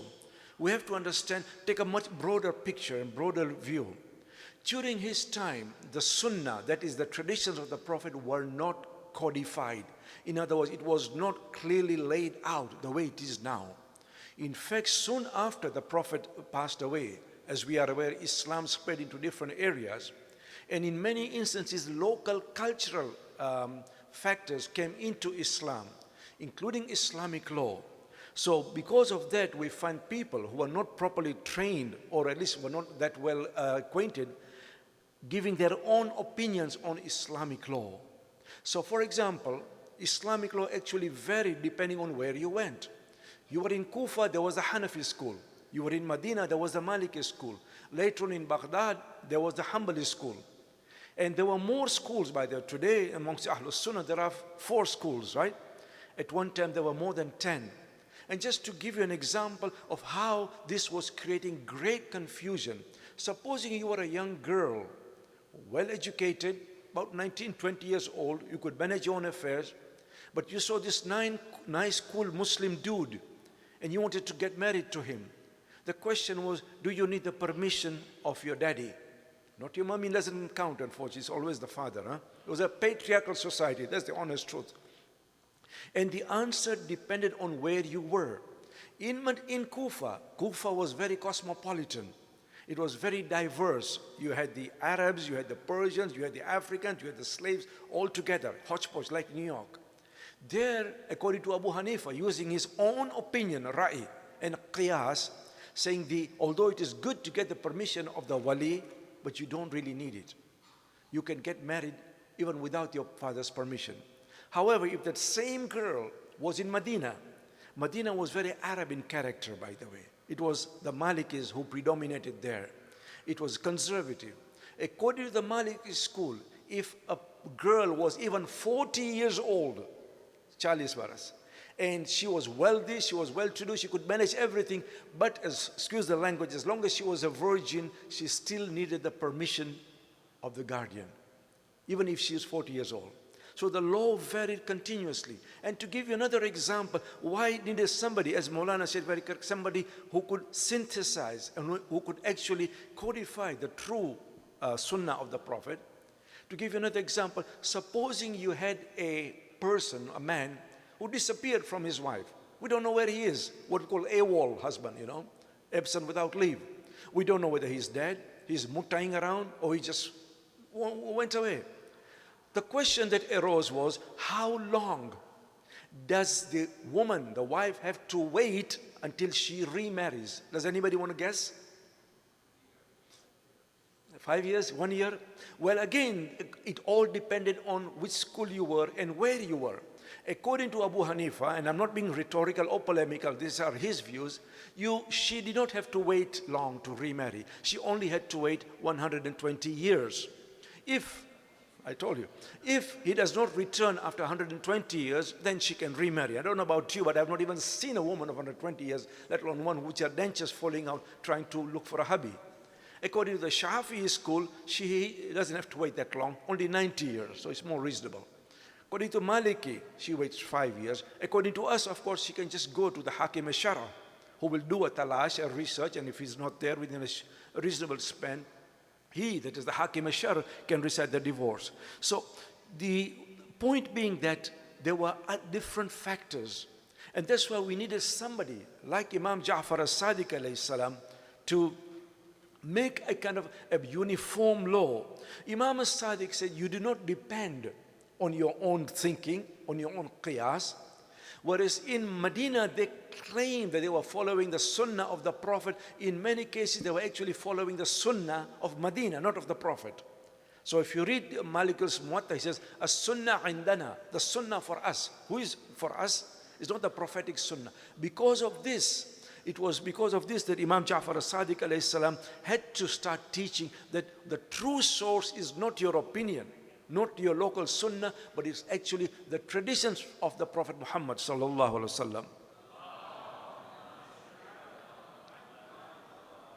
Imam as-Sadiq said, and it comes the same hadith from Imam Rida alayhi salam also, that we give you the usul, we give you the principles. You derive based on your local conditions and on your local needs what the furu is, what the law is. We'll give you the general principles. And we've all already heard of how both Abu Hanifa and Malik were students of Imam as-Sadiq. What Imam Jafar as-Sadiq did, by the way, Medina, as we heard, was the fulcrum, the center of learning in those days under Imam as-Sadiq.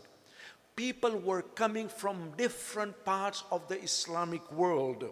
We have disciples of Imam as-Sadiq from Kufa, from Khorasan, from Qum, from even Central Asia. We have people coming to learn from Imam as-Sadiq, to the extent that Najashi says in his Kitab al-Rijal, he quotes someone called Hassan bin Washah, that Hassan says that I went to the mosque in Kufa.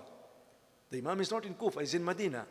But Hassan says, I went to the mosque in Kufa, I counted 900 people saying, Akhbarani Mawlaya, Qala Mawlaya, Qala al-Alim. That is, my Mawla has told me. And who is this Mawla? Imam as-Sadiq.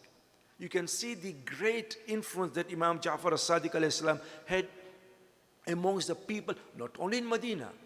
We hear for people like Muhammad bin Muslim who came and heard 30,000 ahadith from Imam al-Baqir alone, and others even more ahadith.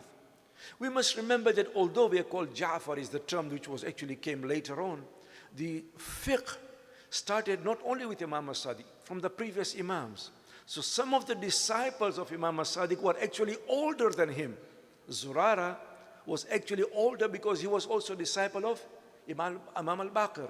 Aban bin Taghlab was actually a disciple of Imam Zain al-Abidin. So this had a long history. And it culminated with Imam as-Sadiq, and of course it continued with the other Imams, but the later Imams had a very difficult time to communicate with their Shi'as, because as Maulana said, Imam al-Qadim was for 14 years, some say 11 years, in prison in Iraq. Just to give you the example of how these disciples, who we know very little about, by the way, how they were able to promulgate and teach, disseminate the teachings of Imam as-Sadiq. One of these great disciples was Hisham ibn al-Hakam. And by the way, these disciples were in different fields. I'm not talking about science. I'm not talking about what Dr. Moro has said. I'm talking about within Islamic studies itself.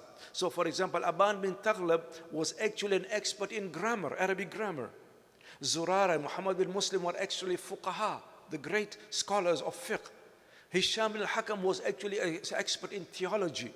Hisham goes to Basra one day, and there was a group sitting there with Abu Ubaid, and Abu Ubaid was giving a lecture, and Hisham, after the lecture finishes, I have one question for you. He says, okay, what is the question? He says, do you have a nose? Abu Ubaid said, what kind of a question? He said, do I have a nose? Of course I have a nose. What do you do with it? I smell. Do you have eyes? He said, of course I have eyes. What do you do with it? I see. Do you have hands? I feel with them, and so on. After all those questions, Hisham says, do you have a heart? And Abu Ubaid says, yes, I have a heart. He says, what is the function of the heart? He says, the heart is the one. We're not talking of the physical heart, we have the conscious. It's which guides the whole body. So there's sometimes you see something like water, it's actually a mirage. The heart is the one which actually functions as the imam of the body. Hisham says that you think that for one body Allah can create an imam, but for the whole universe Allah will not create a guide and an imam for it? How is it possible that for one body Allah will create a guide, but for the whole universe Allah will not create a guide and leave it confused? Abu Ubaid says, who are you? You must be the student of Jafar as-Sadiq, because only Jafar trains his students like that. Sallu ala Muhammad wa ali Muhammad. I think one point that we also need to understand, something that a lot of us haven't really understood much, is the role of women amongst the disciples of Imam as-Sadiq. By the way, women reported from every imam, including the Prophet, up to the 11th imam. We have never really considered the role of women as companions, as disciples of the imams. And I can give you a whole list of them, but we don't have to go. We don't have the time to go into details. But for example, just one or two examples. We all know that in the middle of Rajab, we recite a dua, Amal. Dawood, you heard of that? Dawood was actually, her name was Habiba, who went to Imam as-Sadiq at times of difficulties, and the imam prescribed for her this particular amal for those who have difficulties. There were other women. For example, we hear of the aunt of Muhammad bin Ziyad, who reports on the merits, on the fadail, on the merits of the khake-shifa of Karbala, of the dust of Karbala. You would have thought that women would only report about women's issues. You're wrong. And by the way, let me remind you also, the only eyewitness account of the birth of Imam Sahibul Zaman alayhi salam was who? A woman, right? Because a man could not witness the birth of a child. It was actually a woman who reported it, Hakima, the aunt of the 11th Imam, the daughter of the 9th Imam, and so on. I want to talk not only about the past, but also about the present. I have about 10 minutes left, I believe. We need to also understand and distinguish between the Sharia and fiqh. When we, in English, unfortunately, we say Islamic law is Sharia. It is not. Sharia is very different from fiqh. Sharia are the bodies and principles and values embedded in the Quran and the Sunnah. In other words, those which all Muslims share. All Muslims have the same Sharia, they do not have the same fiqh. Therefore, the Sharia of Abu Hanifa, the Sharia of Imam as-Sadiq is the same. In other words, we all believe in the same Allah, we all believe in the same Quran, in the Prophet, Qibla, and so on. Fiqh literally means in Arabic to understand. It is the way of understanding and putting those values, those principles into practice. And therefore, the fiqh of Imam as-Sadiq was different from the fiqh of Abu Hanifa and of Malik bin Anas and so on. So Sharia cannot and will not change, whereas fiqh can and must change according to time. We must understand that, because Islamic law has to adjust according to the needs of the time. The fact that Islam has survived for so long shows how vibrant and how dynamic it has been throughout history. We should also understand that a lot of our laws, our fiqh I'm talking about, are not necessarily introduced by Islam. Many of the laws were actually pre-Islamic. We call them ahkam imza'i. Islam was not a reactionary religion. It did not say that because this is pre-Islamic, therefore it has to be wrong. Islam judged by certain moral, ethical criteria based on the Quran and the Sunnah. Anything which was outside that criteria was rejected. Anything which was inside the criteria was accepted.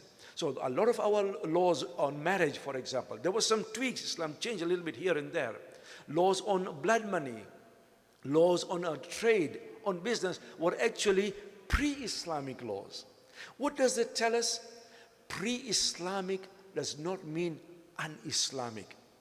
There were a lot of things which came into Islam as Islam spread also. What does that tell us? It tells us that non-Islamic does not mean un-Islamic either. In other words, we should judge based on the criteria, the overall evaluation, the ethical framework of the Quran and the Sunnah, not by emotions only. It becomes important because that's where ijtihad comes in. What is ijtihad? Ijtihad is nothing but mental jihad. In other words, the jihad with the mind. We seem to forget that. Islam, and I want us to remember this particular word, Islam did not come to freeze our minds, it came to free our minds. Islam did not come to freeze our mind, it came to free our mind. You might be surprised to know that in the olden days, during the times of the Imams, ijtihad was not practiced by the Shias. Because ijtihad in those days meant very different from what we understand it today. Ijtihad meant qiyas, it meant ray. It was, therefore, none of our Imams or the companions were called mujtahids. They were called alim, they were called fuqaha, yes. But mujtahids, no, because ijtihad was not considered the way we understand it now. It was only during the time of Muhaqqiq al-Hilli, although Shaykh Tusi also practiced some ijtihad in a different form, but after him, Allama Hilli, that ijtihad was accepted in a different way than Ahlus Sunnah practiced. It is ironic that today we have mujtahids, they have only muftis. It is perhaps this thing that have changed through time. My sisters and brothers, we must understand that Islam is for all times. But in order to be for all time, we must be open to changes. Because ijtihad enables us not only to think, but also to rethink. Not only to formulate a law, but to reformulate the law according to the needs of the time. Unfortunately, I think that sometimes we have an emotional rather than rational Islam. A universal religion means the law must expand to cover newer times, not contract. So I don't have too much time to go into all that I have to say, but just to give you an example of how laws have changed with time. As we are aware, chess was not allowed at one time. Today it is allowed by many mujtahids. Shaykh Tusi, a great scholar, to me the greatest scholar we've ever produced, he used to say that in winter it is haram to sell water. In summer it is allowed. Because that which is plentiful, you cannot sell. But that which is in shortage, you can sell. At one time, to sell blood was haram because it had no use. Today, the ulama are saying it is halal to do that. Based on the needs of the time. Now, by the way, these changes are not in ibadat. Much as some of you might like, we're not saying that you should pray only 2 rakat for Isha. Or if you are at home, that is. On the contrary, ibadat do not change. It is mu'amalat that changes with time. To give you an example of how our ulama, our scholars have been thinking about things that we have never thought about. We are now talking of transgender surgery, organ donation. Ayatollah al-Khoui rahmatullah alayhi was asked, for example, if a person is in space, how does he pray? You know, when you are in space, people now, Muslims are going in space. I don't know if you know this, but when you are in space, now I don't know how you'll find Makkah from up there, but somewhere on the earth is Makkah. And if you can keep your feet on the ground, it's actually a major jihad to keep your feet on the ground because you are floating about all everywhere. But even if you can do that, how do you pray? When you are in space, your day lasts for 90 minutes. Did you know that? Every 90 minutes you see the sunrise and sunset. Sunrise, sunset. Now, if you're going to pray 5 times every 90 minutes, you see 16 sunrises and sunsets, by the way, in every day, every 24 hours. Now, if you're going to pray 5 times every 90 minutes, why even bother going up there? Because the moment your Isha finishes, it's time for Subh. The moment your Subh finishes, it's time for Dhuhr, and so on. So what's the point then? And Ayatollah Al-Khui was asked, no, you don't pray 5 times every 90 minutes. You space out your day over 24 hours, and then you will apportion your prayers accordingly. My sisters and brothers, today there is a silent revolution going on within the Islamic seminaries. Scholars are offering newer and different ideas and fatwas based on the needs of the time, whether it comes to when a girl becomes bulugh, to Ayatollah Bush Nardi, who says, no, the Mahdi, when he comes, he will not go around killing people to convert them, because justice cannot be established through force. If the Quran says, La ikraha fi din, there is no compulsion in religion, how can an imam go against the Quran and says, you must become a Muslim, otherwise we'll kill you? On the contrary, he says, justice cannot be realized through murder. I've finished now, but I want us to remember this much. An eternal God speaks eternally. Revelation is open, but our minds are narrow or closed. We as Muslims are supposed to learn from history. We're not tied to history. Wassalamu alaikum wa rahmatullah.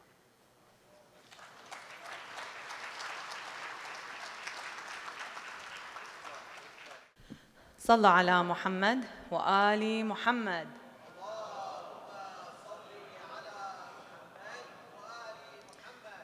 There was so much information in that short amount of time that the professor presented.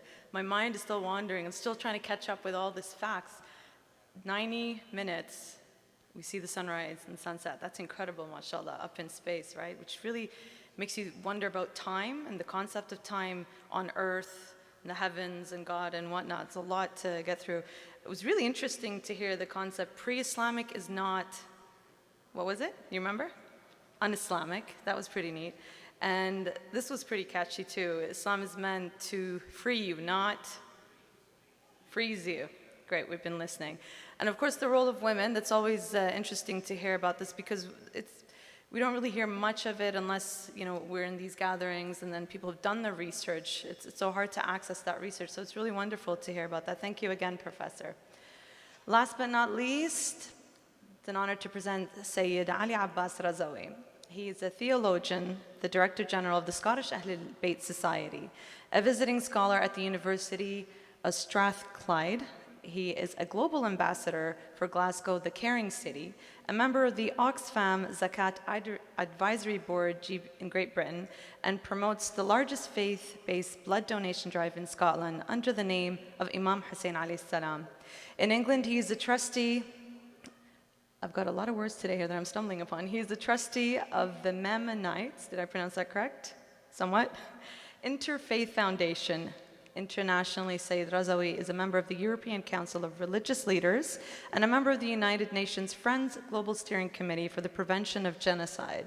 He's also a member of the Global Sustainability Network with a specific focus on Goal 8.7 and sits on the advisory board of the Islamic Reporting Initiative. Sayyid Ali today will be presenting on Imam Jafar as-Sadiq's impact on our current understanding of imamology and mysticism. Please help me welcome the Sayyid with a loud salawat ala Muhammad wa ali Muhammad. Bismillah ar-Rahman ar-Rahim. Alhamdulillah Rabbil Alameen. Wa sallallahu ala Sayyidina Muhammad wa alihi at-Tahirin.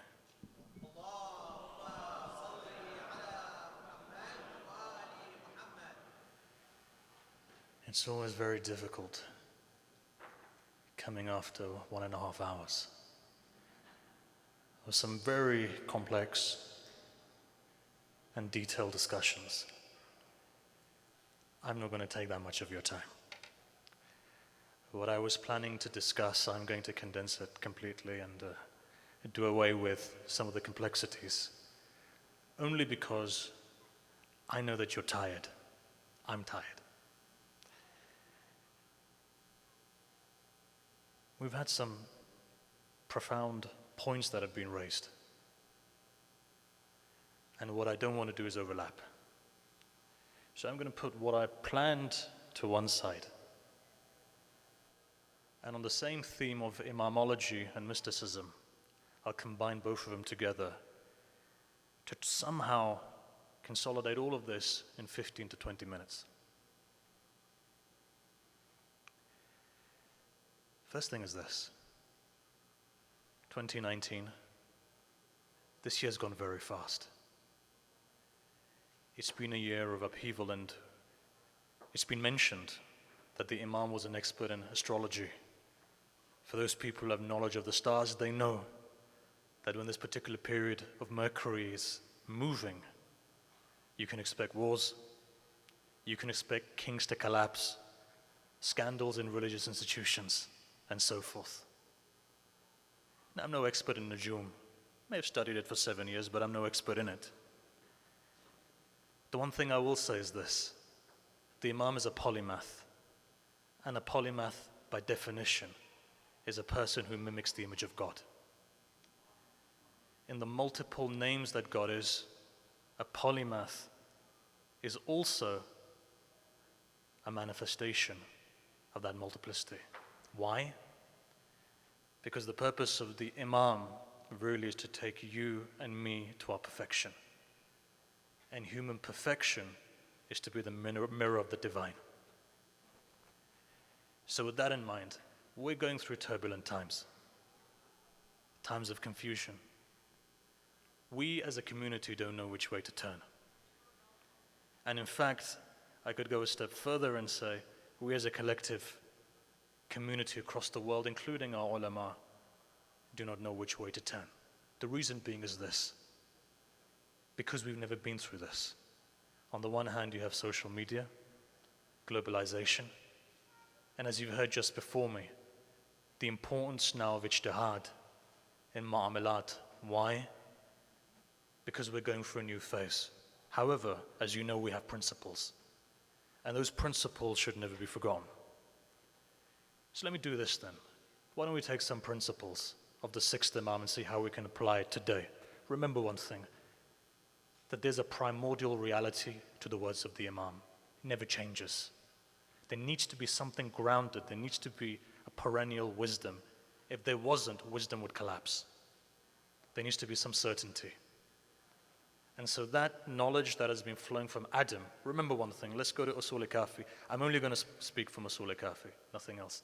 Grab out the traditions. You have two types of knowledge that the Imam has. One is inherited, and the other one is divine through his connection with Allah.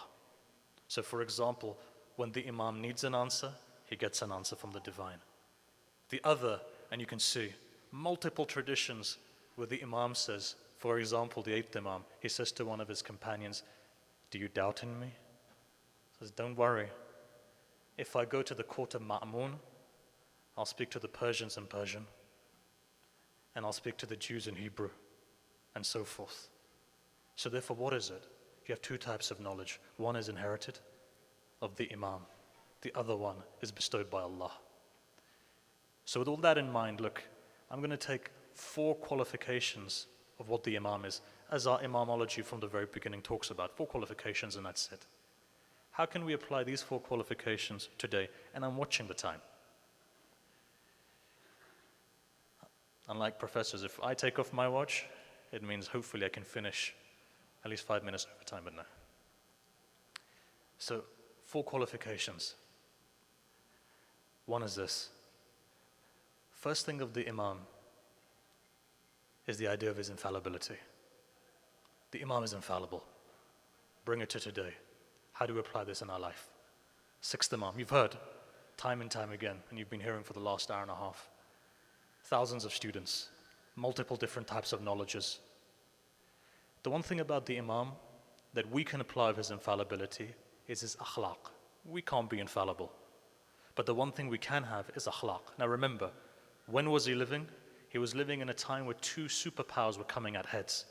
On the one hand, the Umayyads, on the other hand, the Abbasids. What are we going through today? Same thing. There's a clash of civilization, so to speak. You see, things are coming in this way. What do we do? Now I want to emphasize this point. Look at all of our Imams and see, what's their methodology been like? The biggest, I think, fallacy that people put on Imam Hussein is they say, Imam Hussein stood up. Imam Hussein didn't stand up. Two imams stood up and that's it. One Amir al-Mu'mineen because he was the Caliph of the time. The second Imam Hassan because he was the Caliph of the time. When he was the Khalifa. So what's the methodology of all of the other imams then? As you've heard, jihad ilmi, knowledge. What is jihad? To struggle, right? Juhud. Ilm, knowledge. When we talk about Imam Hussein, look, you could see, what did Imam Hussein do? Medina, he says, look, I'm not here to fight. Hence he moved to Mecca. He moved with his family and his friends, and he moves again. And one Sunni tradition says, he even said, I'll go to India. That's not a man who's there to antagonize. His way of tabarra was, I'm not going to give bayah to you, but I'm not here to fight you. What is it therefore? Through being passive, he led the greatest revolution on earth. You don't need to fight. You need the heart. Just your tongue and your character is powerful enough. So why did Imam Hussein fight? He was defending himself. Look at it from that vision. Imam Hussein went to defend himself. But even in the process of all of that, look at his 50-odd speeches and sermons that he does, full of knowledge. Same thing. Sixth Imam. Multiple people came to him and said, Mawla, why don't you stand up against the Abbasids? Our perception today is wherever there's dhulm, you stand up. Right? There's multiple ways of standing up. What did the Imam do? He opened his doors up and said to everyone, come. Right? Taught them knowledge. Why is knowledge important? Knowledge empowers people. In this day and age, when people are confused, the most important thing we can do, educate ourselves. So first thing, educate yourselves.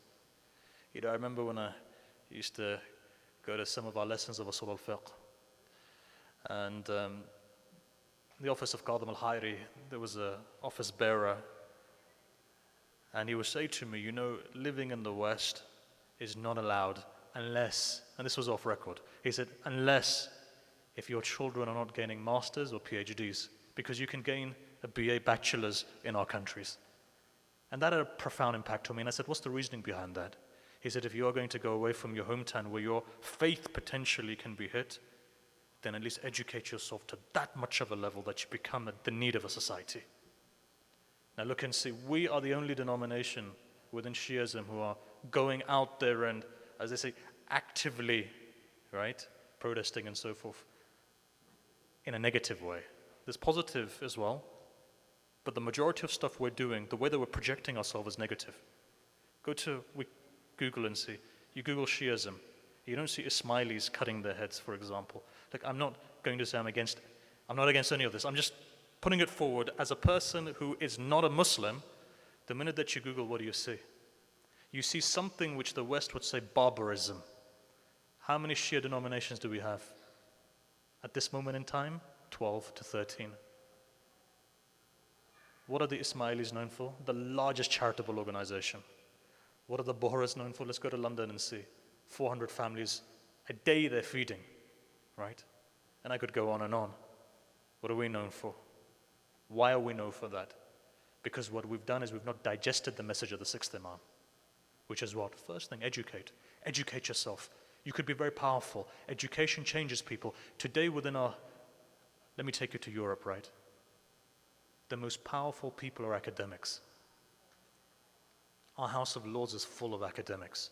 The government goes to academics. It's a circle within itself, it's a class within itself. So if you truly want to make a stand for Imam Hussein, educate yourself. This is what the sixth Imam is teaching. But the second thing that adds on to this, and we've heard who was the Abu Hanifa and co.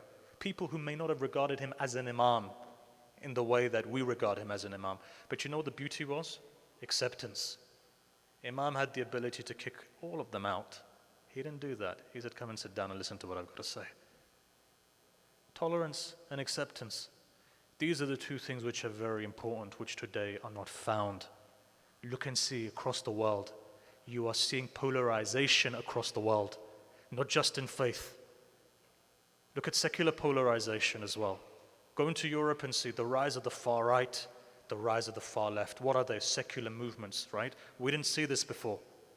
We say within Europe that we've not seen a climate in Europe as we do today since World War II. We said the purpose of the European Commission was what? It lived its purpose. The purpose of the European Commission was no more wars.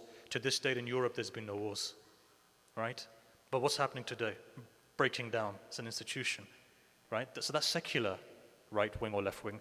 Now come and see, what are you seeing today within the religious world? Hindu fundamentalism, Islamic fundamentalism, Christian fundamentalism, Buddhist fundamentalism, right? So now religion is polarizing, secularism. So we're living in polarized times. Why is this? We only go to extremes when there's a lack of knowledge. We think that we know things because of Google, but authentic knowledge is not Google. Authentic knowledge only comes when it transpires in the heart. There's a methodology. This is why you sit with a teacher when you train. And as part of my title was Irfan, let's say, the most important thing within our seminaries is passed down, chest to chest. You go to the entire Irfan of Najaf, it goes back to Muhammad Bidabadi, buried in Isfahan, Tahta Fulat. Said Mahdi Bahr al-Ulum, if you look at it for Wasila, he was the student of Bidabadi.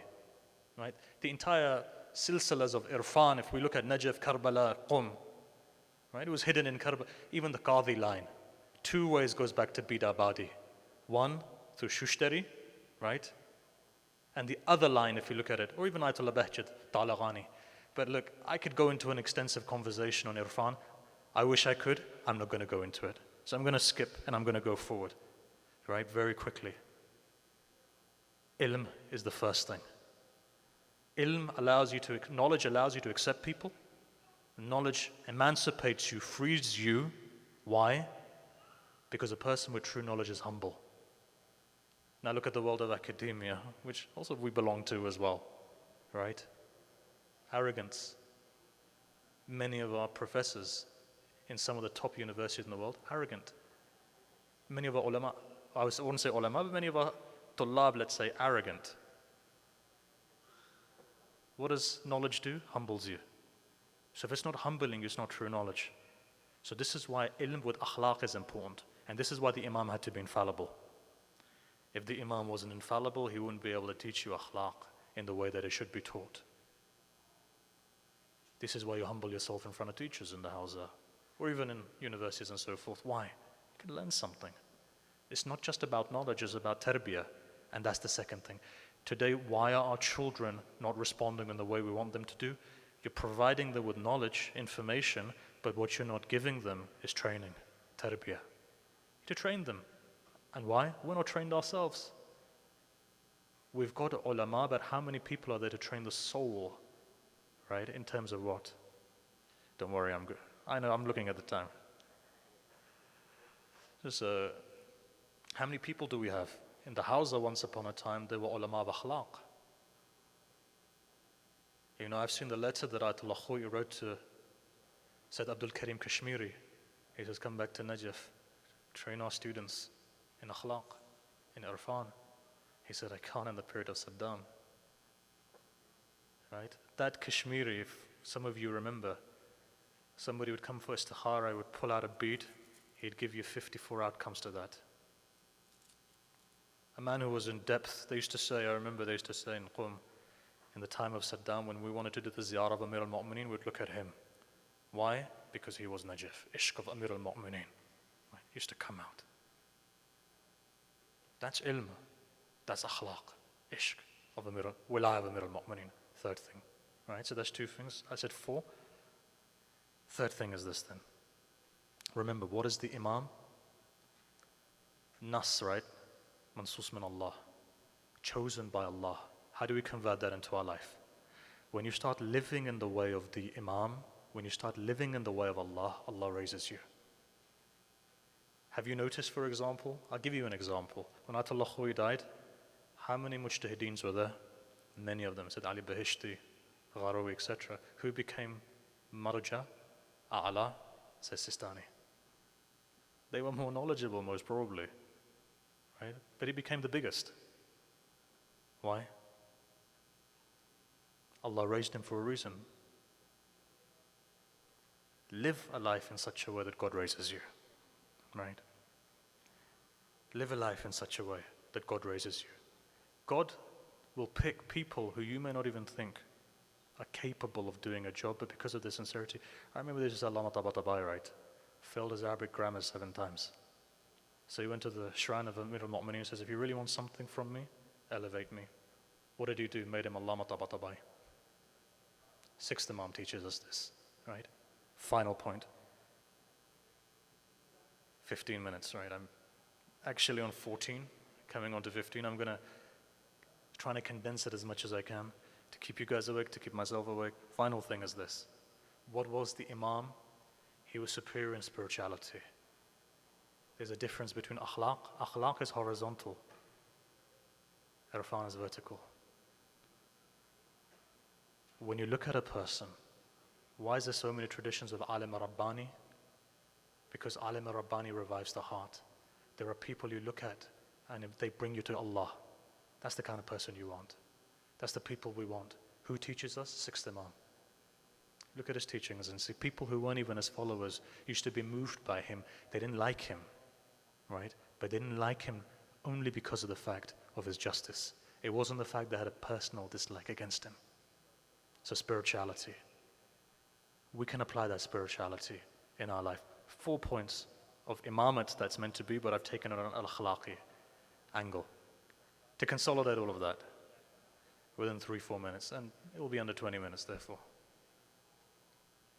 In times of confusion, in times of difficulty, in times today where you are seeing a divide in such a way that wasn't there before. In the last 20 years, from a middle ground, we've moved to one side or another side. Thanks to social media, we're attacking one another. Akhlaq has completely gone out of the window. We're living in times of confusion. And if you look at the hadith, Islam is a gharib today. Honestly, what is Islam? Who really has Islam? In that period, now go back and see what the Imam was. 2 superpowers are attacking one another. The Imam is under watch. Dhulm is taking place. Are you going to tell the Imam what his responsibility of dhulm is? Some of us would have liked to see him take a sword out and fight, right? Because you think that's standing up for dhulm. That's not standing up for dhulm. Standing up for dhulm is creating a revolution of the heart, not the physical revolution. What are you going to do with the physical? People are going to go back again. Say the Shuhada changed people's hearts. What does 6th Imam do? Change people's hearts. What is our responsibility, therefore? In this day and age, change people's hearts. How do we do that? Your akhlaq, your spirituality, your commitment to God, and your knowledge. Thank you very much.